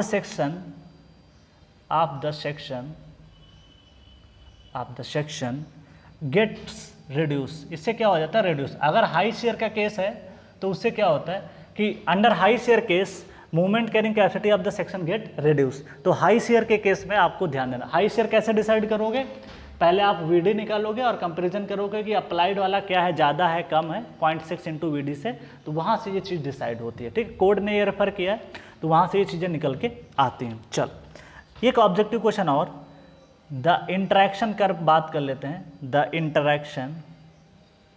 interaction curve जैसे आपने पहले भी पढ़ रखा है, इसका भी इंटरेक्शन कर्व होता है। द इंटरेक्शन डायग्राम बिटवीन किसके किसके बीच में है, the moment capacity, this is the moment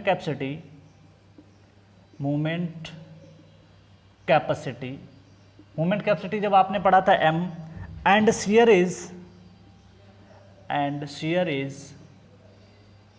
is shown below,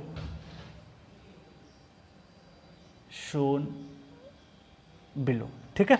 चल उसके बाद में यहाँ पे जो डायग्राम है उसको मैं यहाँ पे दिखाता हूँ। कुछ इस तरीके से आपका डायग्राम बनता है, दिस इज द डायग्राम। यहाँ पे ये कैपेसिटी आपकी ऐसे आती है, दिस इज द MD, इसको मैं बोलूँगा MD, और उसके नीचे यहाँ पे स्ट्रेसेस, ये आपकी वैल्यू आ गई। थोड़ा सा कर्वेचर होता है, दिस इज द कर्वेचर, फिर जाके आपकी चीज़ें कांस्टेंट। तो ये जो वैल्यू है ये शेयर है, इस एक्सिस पे मैंने शेयर डिनोट किया और यहाँ पे आपको डोनेट किया मूवमेंट, ठीक। और ये जो वैल्यू है इसको बोलता हूँ MFD, डिज़ाइन की बात कर रहे हैं जिसको हमको कंसिडर करना है, और दिस इज द 0.6 VD, ठीक है। तो ये ऑब्जेक्टिव क्वेश्चन आपका बन जाएगा कि इंटरेक्शन कर्व कैसा होता है। तो यहाँ पे ध्यान दीजिएगा, पैराबोला के साथ ये क्या होता है, कांस्टेंट रहता है। तो ऐसा ऑब्जेक्टिव क्वेश्चन आपके एग्जाम में बन सकता है, ठीक है। अब नेक्स्ट बात करते हैं आगे की कहानी डील करते हैं। यहाँ पे जो पैरामीटर उनको मैं लिख देता हूँ कि व्हाट इज़ द MD, क्योंकि ये आपको पूछ सकता है। MD क्या है, design moment.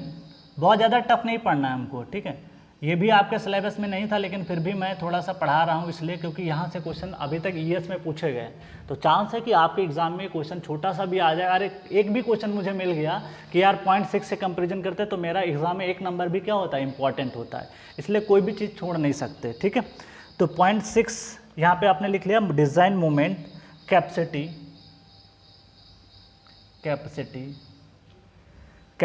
Design moment capacity of the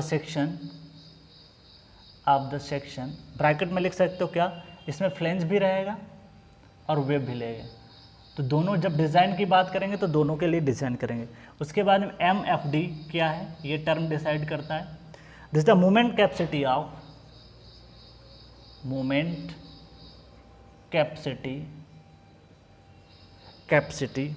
of flange only. F का मतलब है फ्लेंज ओनली। तो यहाँ पे ध्यान रहिए कि ये जो है मोमेंट आपका MD, इसमें वेब और फ्लेंज दोनों को कंसीडर किया है।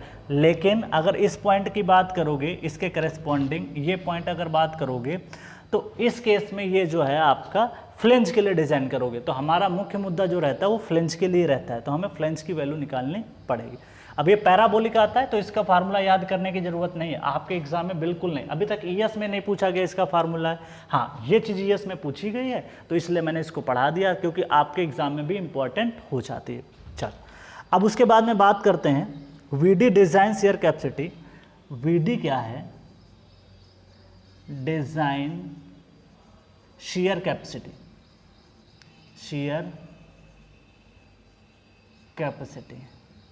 VD क्या है, डिज़ाइन शेयर कैपेसिटी है। ये सारे पैरामीटर मैंने यहाँ पे मेंशन कर दिया ताकि आपको चीज़ें क्लियर हो जाएं। अब हम लोग बात करते हैं यहाँ पे next point to be discuss, moment capacity of the section. आसान है, देखो यहाँ पे अभी समझ में आ जाएगा। Moment capacity of the section, ठीक है। अब मुझे को यहाँ पे डील करना है moment capacity of the section. अभी तक हमने क्या बात किया, शियर की बात की, ठीक। अब हम जो केस डील कर रहे हैं वो लो शेयर का केस डील कर रहे हैं, हाई शेयर के केस में नहीं जाना, क्योंकि एग्जाम में अभी तक इसका हाई शेयर का क्वेश्चन नहीं आता। ज़्यादातर किसका आता है, लो शेयर का ही आता है, क्योंकि हाई शेयर के फार्मूले बड़ा कॉम्प्लेक्स होते हैं, इसलिए एग्जाम में भी नहीं पूछा जाता।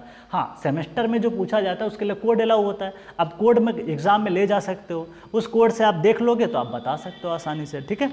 चल अब बात कर लेते हैं, केस 1 हमको पढ़ना है, क्या है, लो शेयर केस। लो शेयर केस, लो शेयर केस में क्या लिखोगे कि जो वी यू मैक्स डेवलप होगा, इसको मैं डेवलप बोल रहा हूँ ताकि आपको समझ में आ जाए, इसलिए किताबों में नहीं लिखा मिलेगा डेवलप। ये चीज़ कैसे समझी, ये कहानी मैंने आपको पहले ही बता रखी है। दिस इज द डेवलप्ड, कैसे डेवलप हुआ था, ठीक। तो इसमें जो डिज़ाइन मोमेंट आता है, दिस इज द MD, जिसको मैं अभी बोल रहा था design moment.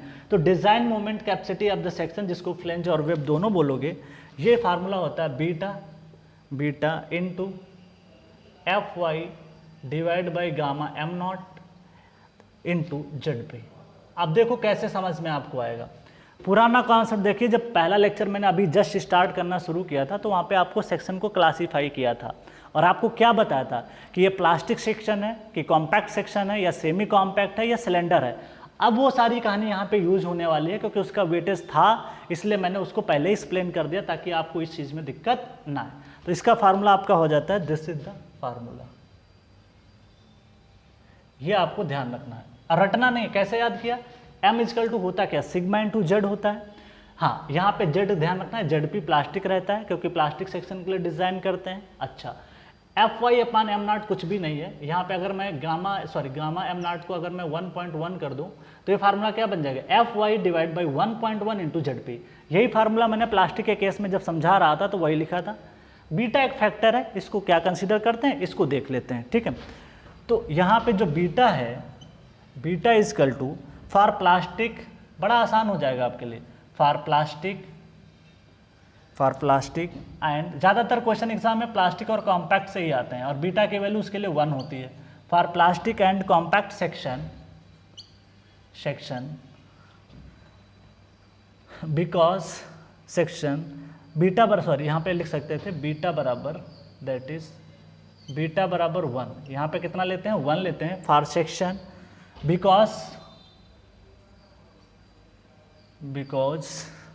this section can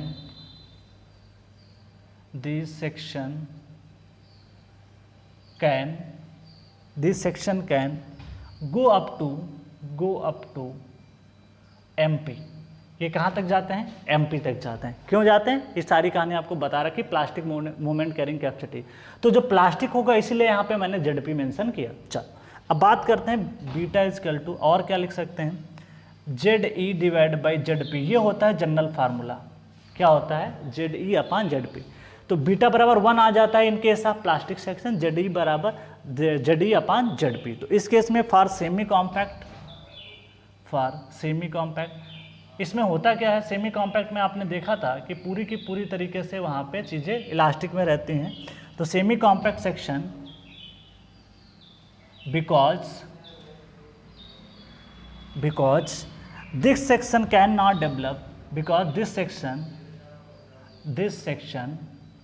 can only develop MY, yield moment ही आता है। तो इस केस में क्या आता है, यील्ड मोमेंट आता है, इसलिए मैंने यहाँ को इसको लिखा, दैट इज आपका section compact, semi compact section. अब बात कर लेते हैं next, also write down, also check कर सकते हो क्या, आल्सो इक्वेशन दी गई है कि MD is less than or equal to 1.2, ये कोड ने बताया है, this the FY divide by gamma M0 into ZE for simply supported beam, मतलब ये जो वैल्यू आनी चाहिए ये हमेशा इससे लेस होनी चाहिए अगर सिंपली सपोर्टेड बीम है। ध्यान है कि ज़्यादातर के, देखिए यहाँ पे आपको कंफ्यूज नहीं होना है, अभी मैं आपको चैप्टर पढ़ाया नहीं इसलिए हो सकता है आपको कंफ्यूज हो जाओ। एक वैल्यू होती है शेप फैक्टर, तो उसकी वैल्यू होती है ZP अपान ZA होती है। अगर मेरे को यहाँ पे ZP लिखना हो तो मैं क्या लिखूँगा, सेफ फैक्टर इंटू ZE लिखूँगा। ये कहानी आपको उस चैप्टर में पढ़ाऊंगा तो ज़्यादा बेटर रहेगा, यहाँ पे समझाने का कोई मतलब नहीं है। तो एक्चुअली क्या हुआ है, यहाँ पे कुछ भी नहीं चेंज हुआ। 1.2 इंटू ZE को लिखा गया है ZP। कैसे लिखा गया है देखो, एक्चुअली सेफ फैक्टर ज़्यादातर आई सेक्शन जब हम चूज करते हैं तो उसका लगभग 1.2 के आसपास ही आता है, ठीक। इसलिए 1.2 का मल्टीप्लाई कर दीजिए सेफ फैक्टर का, इंटू ZE कर दीजिए तो प्लास्टिक सेक्शन मॉडुलस निकल आता है। तो for simply supported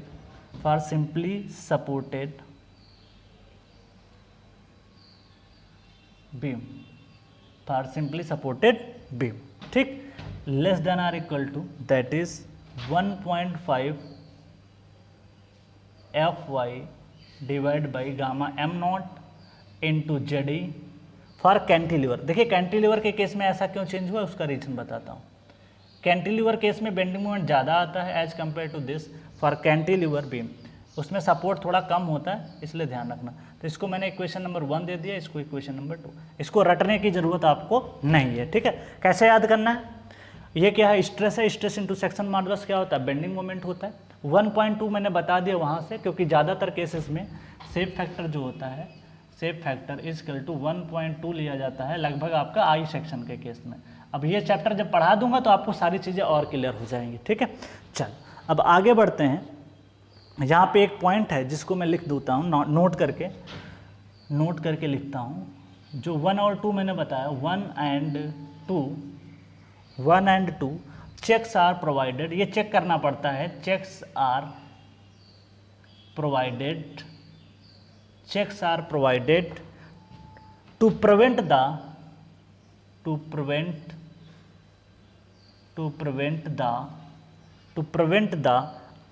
onset of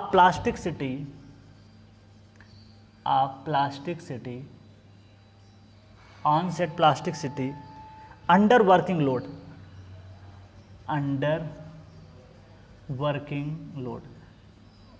तो ये वर्किंग लोड पे आपको चेक करना पड़ेगा। इंपॉर्टेंट नहीं है आपके एग्जाम के लिए, तो ध्यान रखिएगा। चलो ये सारी कहानी मैंने यहाँ पे डील कर ली। अब हमारा अगला केस आता है, मैं यहीं पे मेंशन कर देता हूँ, केस 2, ताकि आपको ज़्यादा टाइम ना लगे। केस 2 यहाँ पे मेंशन कर देता हूँ। केस 2 है हाई शेयर केस।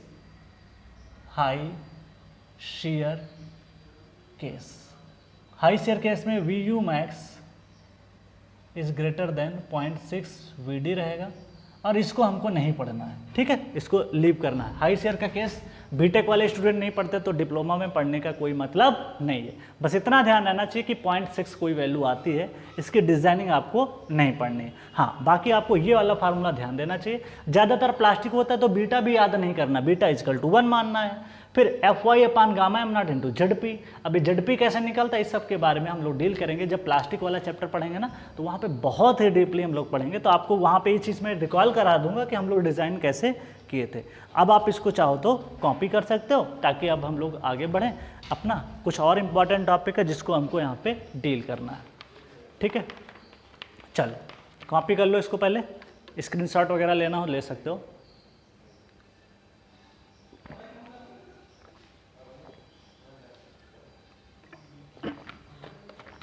चलो आगे बढ़ते हैं। लास्ट टॉपिक इसका बचता है आज के लेक्चर का, जो काफ़ी ज़्यादा इम्पोर्टेंट है। इस पे भी क्वेश्चंस आपके पूछे गए हैं।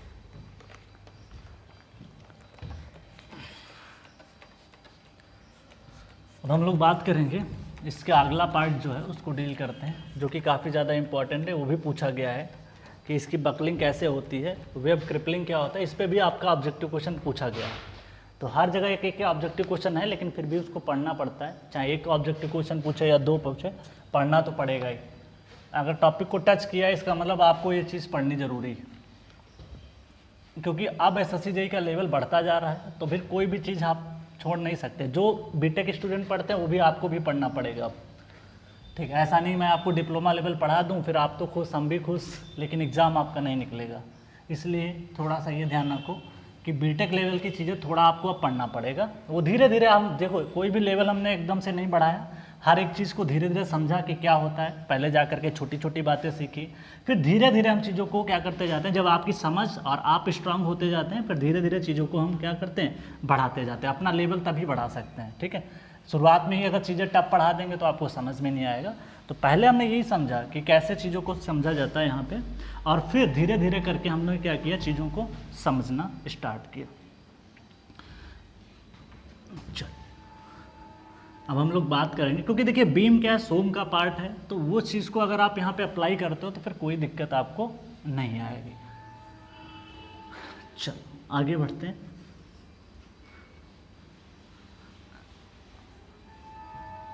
सेमेस्टर प्रॉब्लम जो स्टूडेंट्स हैं उनका भी प्रॉब्लम मैं मेंस का करा दूंगा यहाँ पे, ताकि जो सेमेस्टर में बीम चैप्टर आपका होगा तो फिर आपको क्वेश्चन में किसी प्रकार की दिक्कत नहीं आएगी, ठीक है। उसको मैं डील कर दूंगा यहीं पे।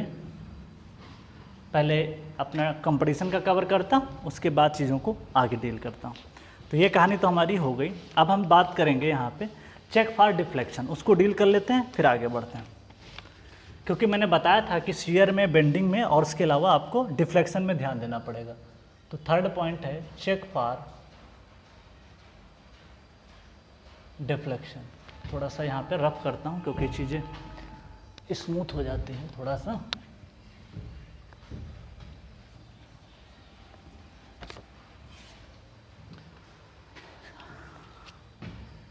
तीसरा point check for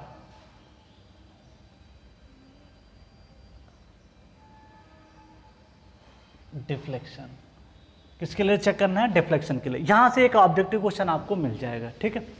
the calculation of maximum permissible deflection, calculation that is calculation of maximum deflection, maximum deflection can be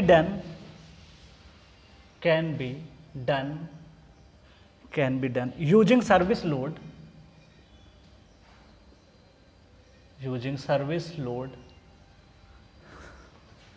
because deflection is a serviceability criteria.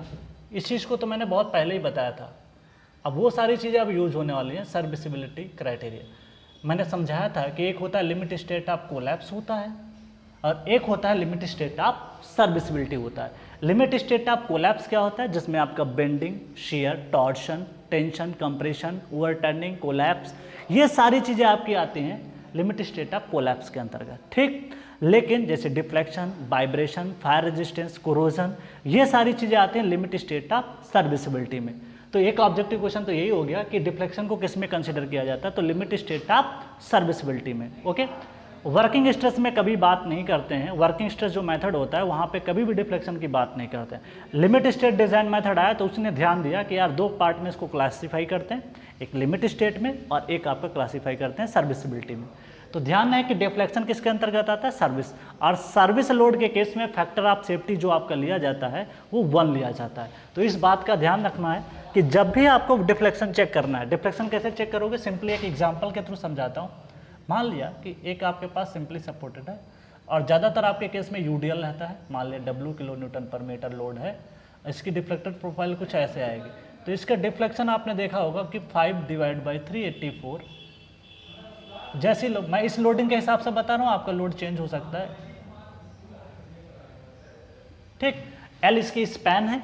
तो आप जो डिफ्लेक्शन यहाँ से निकालोगे, this is called calculated, this is developed या calculated इसको बोल सकते हो। तो यहाँ पे बताया गया है कि सर्विस लोड पे निकालना। इसका मतलब इस लोड को आप ऐसा नहीं करोगे कि W = 1.5 × W, ये जो W लिखा गया है ये सर्विस लोड पे है, तो ये फार्मूला वैलिड नहीं होगा। क्यों? क्योंकि 1 point factor of safety collapse के कंडीशन में लगता है। ये बात आपको बहुत ही दिमाग में ध्यान रखना है, क्योंकि अक्सर लोग यहाँ पे गलती करते हैं।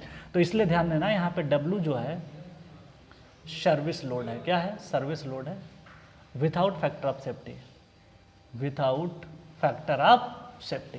बाकी आप देख सकते हो कि यूडीएल लगाया गया है, कैसी बीम में सिंपली सपोर्टेड, तो ये फार्मूला, कैंटिलीवर है तो दूसरा फार्मूला। तो वो बीम को अच्छे से क्वेश्चन को पढ़ना है। सिंपली सपोर्टेड बीम होंगी तो ये लगाओगे, कैंटिलीवर अगर होती, मान लिया कैंटिलीवर होती, मैं समझा देता हूँ, suppose that this the cantilever beam, तो इसके केस में आपका डिफ्लेक्शन जो आता है वो डब्ल्यू, सपोज दैट दिस, और एल इसकी स्पैन है, तो इसका डिफ्लेक्शन कहाँ से चेक करते हैं, WL3/3 है। ये डिफ्लेक्शन जो डेवलप होना चाहिए वो आपका हमेशा कम होना चाहिए परमिसिबल से, तो वही बात मैं लिखना चाहता हूँ।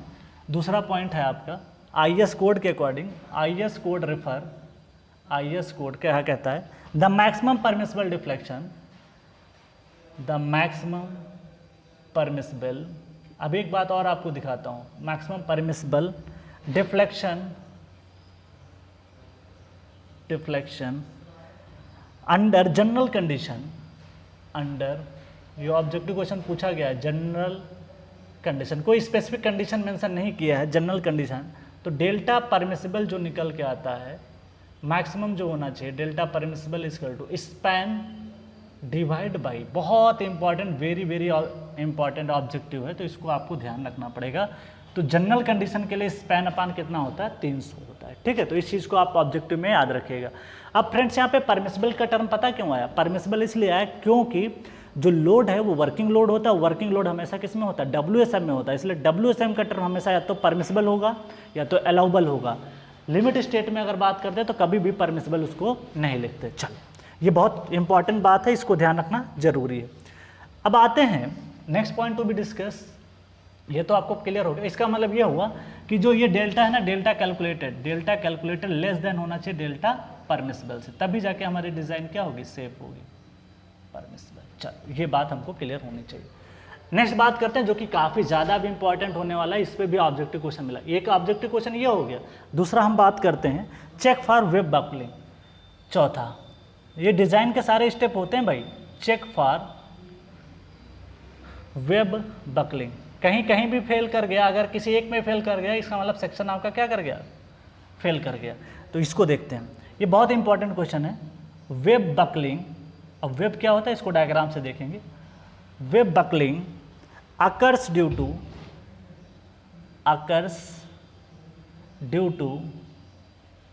To heavy point load. ये इंपॉर्टेंट एक पॉइंट हो गया, हैवी पॉइंट लोड, इसको अंडरलाइन करो। अगर आपका पॉइंट लोड होगा तब ज़्यादा अकर करेगा, तो underline heavy point load and diagonal compression, and diagonal, क्योंकि कंप्रेशन में ही आपकी बकलिंग होती है, कभी डायगोनल की टेंशन नहीं देखोगे। क्यों? क्योंकि टेंशन में बकलिंग ही नहीं होती है। तो diagonal compression in the web, कहाँ पे होगा, वेब, क्योंकि वेब क्या होता है, एक्चुअली थिनर होता है, लेंथ बढ़ जाती है, इसलिए बकलिंग के चांस ज़्यादा होते हैं। इसमें दो केस होते हैं, पहला है for low shear case, a for low shear case, for low shear case when, पहला case when d1 divide by, अब ये d1 क्या है सब डायग्राम से देखेंगे, d1 divide by TW less than or equal to 67 epsilon. ये एक वैल्यू है, आपको ऑब्जेक्टिव मिल जाएगा कि 67 होता है, 70 होता है, 80, 4 ऑप्शन बना के देगा तो पहचान लेना, this is the no need to check, no need to check, कोई ज़रूरत नहीं है कि चेक करो for web buckling, for web buckling, ठीक है। मतलब ये हुआ, देखो क्या हो रहा है, 67 एक क्राइटेरिया है, जिससे कम ज़्यादा होगा तो उसको हम लोग बोलेंगे कि ये वैल्यू जो है आपकी वेब बकल कर सकती है कि नहीं कर सकती है। इसका मतलब d1 divide by TW, TW क्या है, देखो TW आपकी वेब की थिकनेस है, थिकनेस जितना बढ़ाओगे ये टर्म 67 से उतना ही कम आता जाएगा। तो आप यहाँ पे क्या करोगे, अगर थिकनेस बढ़ा दोगे, जैसे थिकनेस कॉलम की बढ़ाते थे, तो कॉलम की थिकनेस बढ़ा दोगे तो क्या बकल करेगा, नहीं करेगा। वैसे यहाँ पे भी TW अगर आप बढ़ाओगे तो ये बकल नहीं करेगा। नेक्स्ट पॉइंट है when d1 divide by TW is greater than 67 epsilon, ठीक है। तो then check for web buckle, check for web buckling, check for web buckling. और जहाँ पे एप्सिलॉन की जो वैल्यू लिख रहा हूँ ये √250 डिवाइड बाई FY, ये भी एक आपका ऑब्जेक्टिव क्वेश्चन हो जाता है। ठीक, हर ग्रेड के अकॉर्डिंग जो ग्रेड होगा स्टील का उसके हिसाब से आपको Fy की वैल्यू मिल जाएगी। तो रूट के अंदर स्क्वायर रूट आप 250/Fy। तो ध्यान है कि जैसे ही वैल्यू आपकी 67 से ज़्यादा होगी तो उस केस में आपका वेब को बगल में चेक करना पड़ेगा आपको कि भाई ये सेफ है कि नहीं, तो उसके लिए आपको डिज़ाइन करना पड़ेगा। ओके, चलो अब बात कर लेते हैं यहाँ पे next for high shear case. अभी तक ये बात किया लो शेयर का, अब हाई शेयर का केस आपको इंपॉर्टेंट है शेयर के लिए, बेंडिंग के लिए नहीं। बेंडिंग की डिजाइनिंग नहीं पढ़ना था, लेकिन हाँ इसका क्वेश्चन आपका ऑब्जेक्टिव में आया हुआ है तो इसको थोड़ा डील करते हैं, क्योंकि हाई शेयर केस में क्या हो सकता है उसको डील करते हैं, क्योंकि आपके एग्जाम में SSC JEE में इस पर एक ऑब्जेक्टिव क्वेश्चन पूछ रखा है, तो उसको थोड़ा सा यहाँ पे हम लोग डील करते हैं। ठीक है, चलो अब बात कर लेते हैं। तो इस चीज़ को समझने के लिए आपको थोड़ा सा यहाँ पे डायग्राम से अभी क्लियरिटी दिखाते हैं कि ये D1 क्या है, TW क्या है, एक डायग्राम से आपको क्लियर करेंगे। अब यहाँ पे अगला केस आता है दूसरा, for high shear case, for high shear case. ठीक है, इसको देखते हैं। Always check for web buckling, always check for web buckling, हमेशा चेक करेंगे इसको, क्योंकि देखिए हाई शेयर हो रहा है, इसका मतलब वेब क्या हो सकती है, बकल हो सकती है। वेब अगर बकल की तो पूरा स्ट्रक्चर कोलैप्स कर जाएगा, तो इसलिए ध्यान रखना पड़ता है। For web buckling, to check for web buckling, to check for web buckling, ये सब ऑब्जेक्टिव क्वेश्चन है आपके। To check for web buckling, web shall B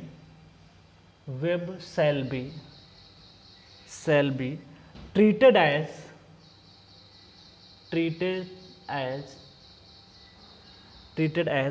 column of slenderness ratio approximate 2.D1 divide by TW। ये code ने बताया है कि आपको जो to check for web buckling, web shall be treated as column of slenderness ratio equal to 2.5 into D1 by TW। अब ये D1 क्या है इसको देखते हैं। D1 is equal to this the capital D minus 2 time TF plus radius of root, R इसको बोलते हैं RI, radius of root RI बोलते हैं। बाकी यहाँ पे मैं सारे टर्म मेंशन कर देता हूँ। What is RI is equal to root radius या root of radius of root radius. अब ये रूट क्या होता है सारी चीज़ डायग्राम से क्लियर करता हूँ। ठीक, suppose that this is the I section, ये है आपके पास एक आई सेक्शन,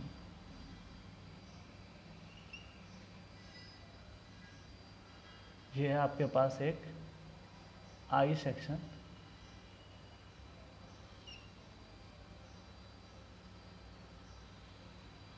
ठीक है, बस समझने के लिए बना रहे हैं, बाकी सारी चीज़ें क्लियर हो जाएंगी। ठीक है, तो यहाँ पे ये चीज़ मैं दिखाना चाह रहा हूँ, दोनों साइड में आप दिखा सकते हो,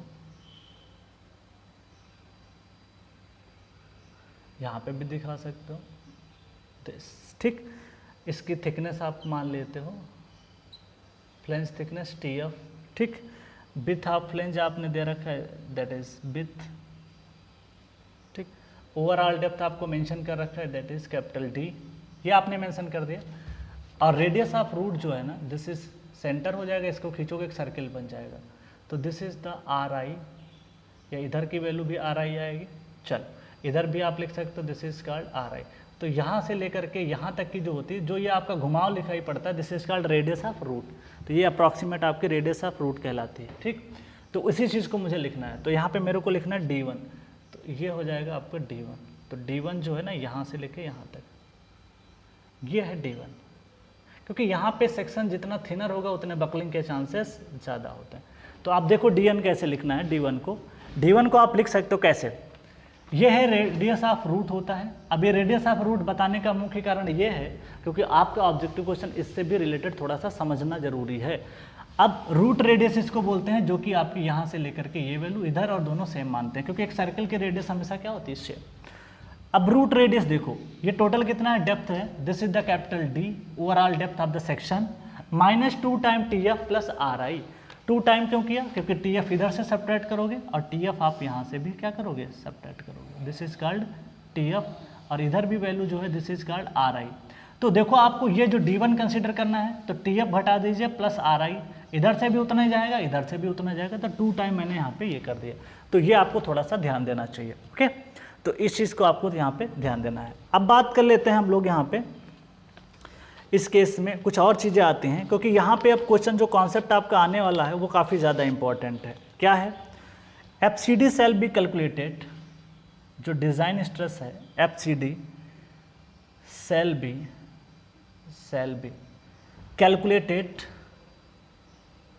calculated based on flexural buckling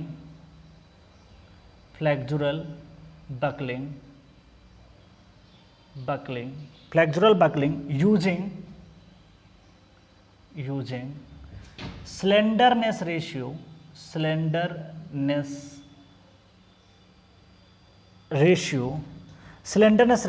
that can be obtained column का बात करें क्योंकि बकलिंग की बात करें ना, obtained and considering ये बात मैंने कॉलम में आपको समझाई थी, कहाँ से वैल्यू कंसीडर करते हैं, considering buckling class curve, buckling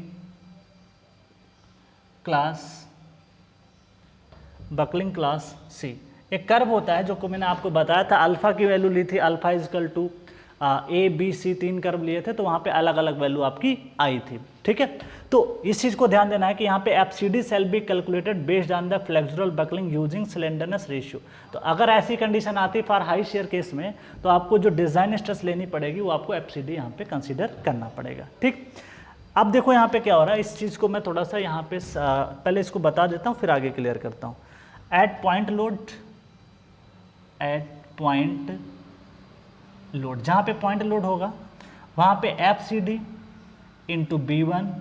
अब ये क्या है इसको थोड़ा सा अभी देखते हैं, डायग्राम से ही क्लियर होगा, ऐसा रट के नहीं जाना है। Greater than P is equal to point load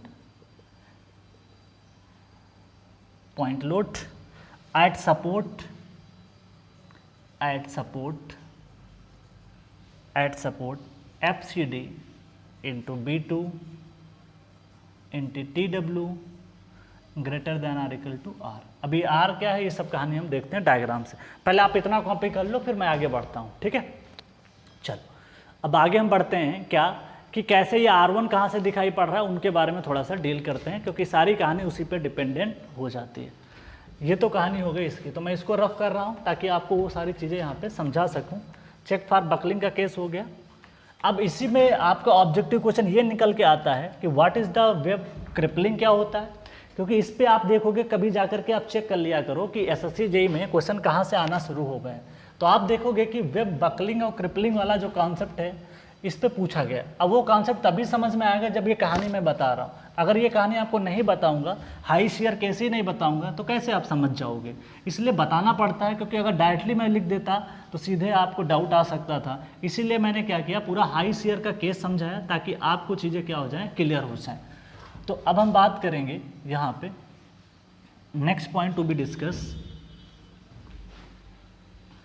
अगला पॉइंट जो हम डिस्कस करते हैं, next point to be discuss ये है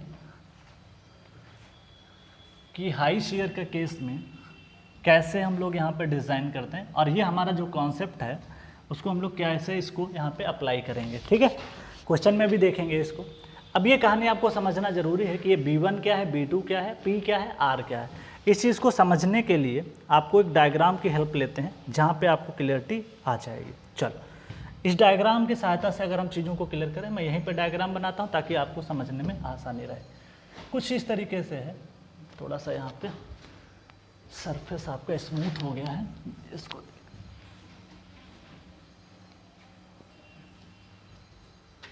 चलो, ये कुछ ऐसा कहानी है, कुछ इस तरीके से है। अभी भी थोड़ा सा स्मूथ है सरफेस, इसको थोड़ा सा रफ करते हैं। चलो, अगले मार्कर से लिखते हैं ताकि स्मूथ चीज़ें चलें। चलो, अब बात करते हैं, क्या बात कर रहे थे हम लोग, B1 और B2 की। चल सपोज दैट ये है आपके पास सेक्शन, ये आई सेक्शन का फ्लैंज पोर्शन दिखाया जा रहा है, ये है कुछ इस तरीके से।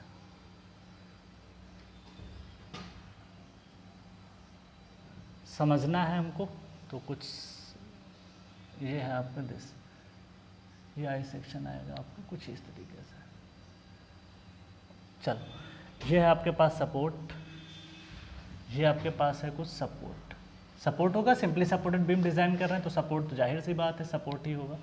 चल अब ये आपका आई सेक्शन है जो कि आपका ये फ्लैंज पोर्शन दिखाई पड़ रहा है, दिस इज द पोर्शन, ये है support.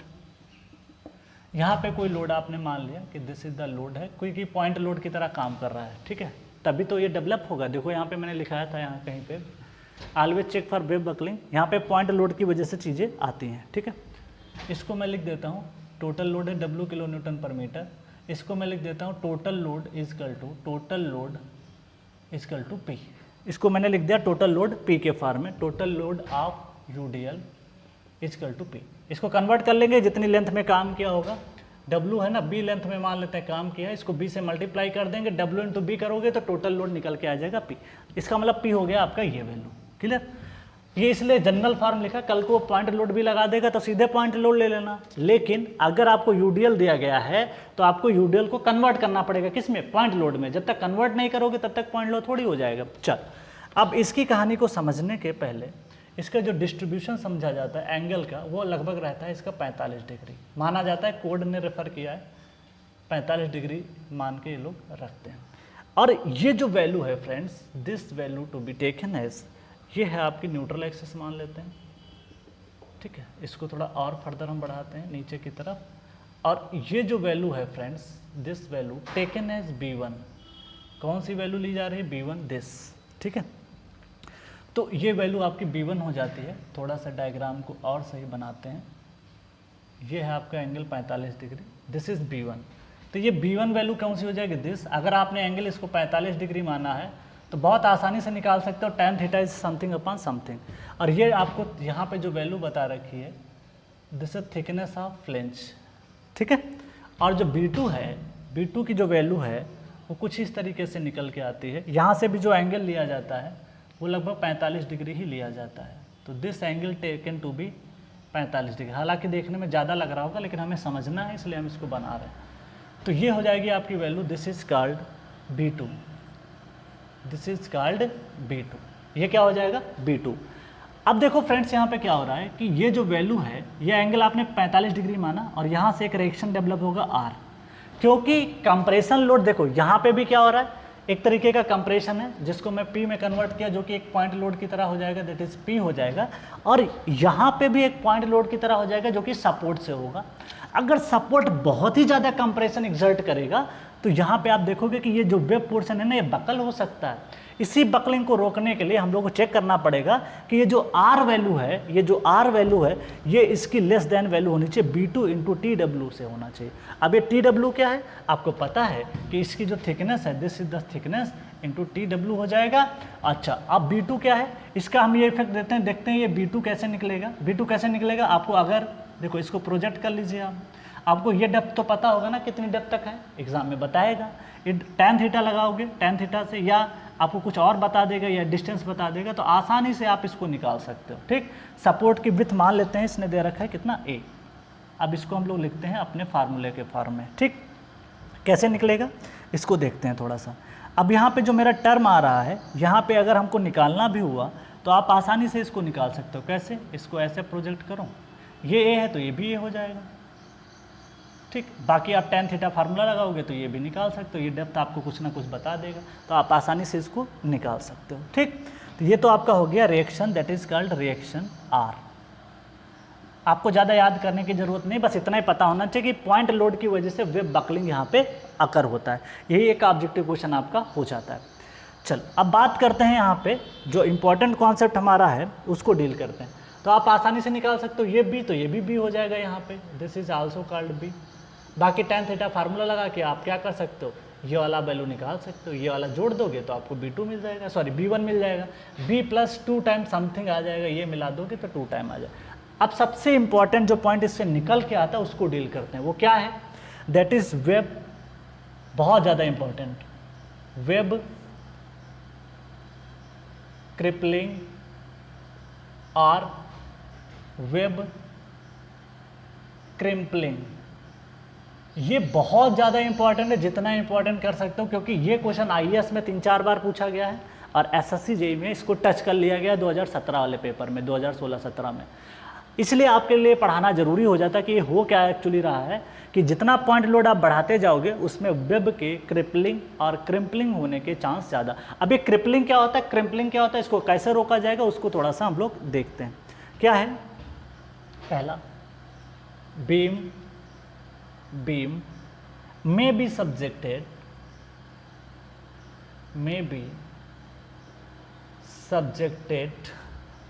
to web crippling,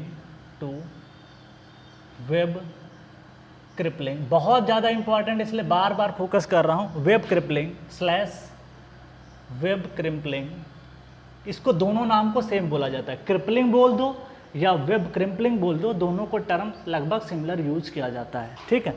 web क्रिम्पलिंग, इस पे आपको ऑब्जेक्टिव मिलेगा, crippling due to heavy point load. अब ये पॉइंट लोड जो है इंपॉर्टेंट है, हैवी पॉइंट लोड सीधे आपको एग्जाम में मिलेगा, due to point load, due to UDL, due to this, ऐसा ऑप्शन बनाएगा। तो बस एक दिमाग में ध्यान देना, पॉइंट लोड। देखो जब तक ये पॉइंट लोड होगा तभी जाके तो इसमें बकलिंग आएगा, तो ये वेब आपका कुछ इस तरीके से बकल कर जाएगा, ये देखने में कुछ ऐसा हो जाएगा कि नहीं हो जाएगा। जितना ज़्यादा यहाँ से रिएक्शन आएगा, जितना ज़्यादा यहाँ से पॉइंट लोड आएगा, उतना ही बकलिंग के चांसेस ज़्यादा होगा। डायग्राम से भी समझाते हैं, पॉइंट लोड और ठीक है, और हाई स्ट्रेस कंसंट्रेशन, और high stress concentration between junction of web and flange, अब इसको रोकना कैसे उसको देखना है, टू प्रिवेंट, दूसरा पॉइंट बी, ठीक है। It is a type of bearing failure, ये भी ऑब्जेक्टिव क्वेश्चन है, इट इज, पूछ लेगा किस टाइप का फेल्योर है, बियरिंग है, क्यों बियरिंग, इसको दिखाता हूँ। It is a type of bearing failure, ये एक तरीके का बियरिंग फेल्योर होता है। अब ये बियरिंग स्ट्रेसेस क्या होती है, सारी कहानी बता रखा हूँ। बियरिंग का मतलब होता है कि यहाँ पे बहुत सारा कंप्रेसिव स्ट्रेसेस है और सरफेस के कांटेक्ट की वजह से जो स्ट्रेसेस आती हैं और कंप्रेशन इन नेचर होते हैं, that is called bearing stress. तो bearing failure, that is called bearing failure at the root of fillet, इसको फिलेट भी बोलते हैं और रेडियस भी बोलते हैं, रूट ऑफ रेडियस भी बोलते हैं। तो जहाँ पे रूट ऑफ रेडियस होता है वहाँ पे इसके फेल्योर के चांसेस ज़्यादा होते हैं, ठीक। चलो अब ये कैसा दिखने में लगेगा तो उसको डायग्राम से देखते हैं। ये कुछ ऐसा है, इसको मैं यहाँ पे रफ करता हूँ, क्योंकि ये पॉइंट अगर आपको क्लियर हो गया तो समझ लो मेरी पूरी मेहनत जो है यहाँ पे लगी है वो क्लियर हो जाएगी, क्योंकि सारी चीज़ को समझाने में इतनी मेहनत करनी पड़ती है, क्योंकि ये सारी चीज़ें समझाऊँ उसके बाद मैं यहाँ पे पहुँच पाया हूँ। अगर ये डायरेक्टली लिख देता तो आपको समझ में नहीं आता। तो देखो क्या हो रहा है कि यहाँ पे ये है आपके पास आई सेक्शन, ये है आपके पास आई सेक्शन, ठीक। आई सेक्शन मैंने बनाया और इस तरीके से आपको आई सेक्शन मैंने यहाँ पे ये दिखा दिया, ये है आई सेक्शन। बहुत पहले से आई सेक्शन को पढ़ते आ रहे हैं। पॉइंट लोड आपने लगा दिया, इस पॉइंट लोड को आपने समझा दिया। अब क्या होता है कि यहाँ पे बकलिंग होती है। अब वो बकलिंग कैसे होती है, कुछ इस तरीके से देखना, थोड़ा सा क्लियर हो जाएगा आपको। कुछ इस तरीके से आपकी बकलिंग होती है, दिस इज कॉल्ड वेब क्रिम्पलिंग, बहुत इंपॉर्टेंट है। This is called web crippling, web crippling और वेब क्रिम्पलिंग, दोनों टर्म सेम हैं। क्रिम्पलिंग ये आपका अकर होता है। तो देखो कहाँ पे अकर हुआ, ये अकर हुआ जहाँ पे आपने पॉइंट लोड लगाया, जस्ट उसके नीचे अकर हुआ। तो जस्ट उसके अगर नीचे अकर हुआ है तो उस केस में आपको ध्यान देना है, आपको क्या मजबूत करना चाहिए, आपको this is a type of bearing failure at the root of filler. जहाँ पे फिलेट होता है ना, दिस इज फिलेट का मतलब क्या होता है समझो। फिलेट का मतलब होता है कि जैसे सपोज दैट कि ये आपने सेक्शन बनाया, ये सेक्शन बनाया और जो आपने राउंडेड किया, ये जो राउंडेड करते हो ना इसको बोलते हैं फिलेट। तो ये जो राउंडेड पोर्शन होता है दिस इज कॉल्ड फिलेट। तो ये जो फिलेट पोर्शन होता है इसकी आपका कमजोरी आ जाती है और यहीं पे फेल्योर करता है। तो आपके चांस, क्योंकि देखिए फ्लेंज की थिकनेस थोड़ा ज़्यादा होती है एज़ कम्पेयर टू वेब, और इसकी देखो लेंथ बहुत बढ़ गई। अब किसी भी कॉलम की अगर लेंथ बढ़ जाती है तो आप देखे होंगे कि उसकी बकलिंग हो जाती है। तो यहाँ पे इस पॉइंट पे जो है ना स्ट्रेस का कंसंट्रेशन हो जाता है, इस पॉइंट पे जो है this is called stress concentration, stress का कंसंट्रेशन, क्योंकि जंक्शन पॉइंट है, यहाँ पे फ्लेंज भी है, यहाँ पे वेब भी है। तो जंक्शन पॉइंट पे क्या होता है, स्ट्रेसेस बहुत ज़्यादा होती हैं, ठीक है। तो इस वजह से क्या कह सकते हो कि यहाँ पे वेब क्रिपलिंग के चांसेस बहुत ज़्यादा कर होते हैं। इस केस में जो लोड का डिस्ट्रीब्यूशन होता है, जो यहाँ पे डिस्ट्रीब्यूशन कंसीडर किया जाता है उसको मैं लिख देता हूँ। तो उस कहानी को थोड़ा मेंशन कर देता हूँ। इस कहानी को मैं यहाँ पे समझाऊँगा एक पॉइंट लोड के माध्यम से, इसको आप समझ लेना, ज़्यादा रटने की ज़रूरत नहीं आपको है, अगर चाहो तो इसको छोड़ भी सकते हो, W kilo newton per metre. तो यहाँ पे जो डिस्ट्रीब्यूशन होता है फ्रेंड्स है ये वाला, मैं उसी डायग्राम को क्लियर कर रहा हूँ। ये B1 है, इसको B1 मान लेता हूँ, और यहाँ पे ये जो डिस्टेंस है इसको मैं A मान लेता हूँ। तो यहाँ पे जो लोड का डिस्ट्रीब्यूशन है ना वो ये ऐसा रहता है, इस तरीके से 1 और 2.5 ऐसा रहता है। इसका मतलब है थीटा आपका निकल के आएगा, इसका मतलब ये 1 दिस इज 2.5, सॉरी यहाँ पे ऐसे नहीं लिखना चाहिए था, इसका छोटा ट्रायंगल बना देता हूँ, दिस इज द छोटा ट्रायंगल। और जैसे आपने पढ़ा होगा इरिगेशन में इतना स्लोप बाई इतना होता, सेम कॉन्सेप्ट। अगर आपको ये डिस्टेंस पता होगी तो इसको आप प्रोजेक्ट करोगे ऐसे ला करके, ये भी ए हो जाएगा, ठीक। ये कहानी मैं यहाँ की बता रहा हूँ, सारी पिक्चर यहाँ पे, ठीक। ध्यान है कि किसकी बात कर रहा हूँ, दोनों में अंतर है। दोनों में जब वेब क्रिपलिंग की बात करेंगे तो ये वाला केस लगेगा, तो उसके केस में हम बात कर रहे हैं, तो यहाँ पे आपको थोड़ा ध्यान देना पड़ेगा। चल अब बात कर लेते हैं, यहाँ पे डिस्ट्रीब्यूशन करोगे तो आपको कम से कम ये पता होगा। अब इस चीज़ को मैं यहाँ से ही बनाया हूँ, ये लगभग आपकी कहानी लगभग यहीं की है पूरी। तो आपको ये जो डेप्थ है ना ये इंपॉर्टेंट है, ये कितना होगा, ये कितना होगा इसको मैं मेंशन कर देता हूँ। ये जो डेप्थ हो जाएगा इसकी वैल्यू है thickness of flange TF plus RI, ये है। कैसे आया, थिकनेस इसकी क्या हो जाएगी, दिस इज कॉल्ड TF, और रेडियस आप क्या हो जाएगी, दिस इज कॉल्ड RI। तो दोनों को जोड़ दोगे, उसी की कहानी को बताया। तो ये एक्चुअली यहीं पे अकर होता है, इसलिए ज़्यादा डिस्टेंस कंसीडर नहीं करते हैं, बस बनाने के लिए आपको ये समझा दिया कि इतना बड़ा होता है, बट इसकी जो विड्थ होती है, जो डेप्थ होती है वो कम होती है। कितनी होती है, TF प्लस RI। तो ये जो डेप्थ है वो TF प्लस RI। अब आप B1 की वैल्यू लिख सकते हो क्या, A plus 2.5 times TF plus that is RI। बहुत ज़्यादा रटने की ज़रूरत नहीं, बस इतना पता होना चाहिए कि स्लोप की वैल्यू आप कितना कंसीडर करते हो।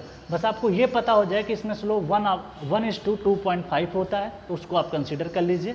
बाकी आपको याद करने की ज़रूरत इसमें नहीं है। अगर आप ये भी नहीं याद कर पाते तो कोई दिक्कत नहीं है, बस आपको ध्यान क्या देना है, ये पॉइंट, ये वेरी वेरी इंपॉर्टेंट है, मोस्ट इंपॉर्टेंट मैं लिख देता हूँ, बहुत ज़्यादा इंपॉर्टेंट। जितना भी स्टार इस पे लगाओ कम है, इस पे आपको ऑब्जेक्टिव क्वेश्चन मिल जाएगा, ठीक है। तो ये है, अभी हम लोग बीम पे अगले लेक्चर में मिलेंगे जिसमें हम कुछ और चीज़ें डिस्कस करेंगे। तो फ्रेंड्स आज के लिए हम लोग इतना ही डिस्कस करेंगे, क्योंकि आज की जो चीज़ें हैं लगभग थोड़ा कॉम्प्लेक्स थी, थोड़ा टिपिकल हो सकती हैं, लेकिन बहुत ही आसान होती है, क्योंकि आपको पता है यार बकलिंग क्यों होता है, क्रिपलिंग क्यों होता है, क्रिम्पलिंग क्यों होता है, तो ये आपको ऑब्जेक्टिव क्वेश्चन एग्जाम में मिल जाएगा। तो आज के लिए इतना ही रखते हैं friends. Thank you all of you and happy learning.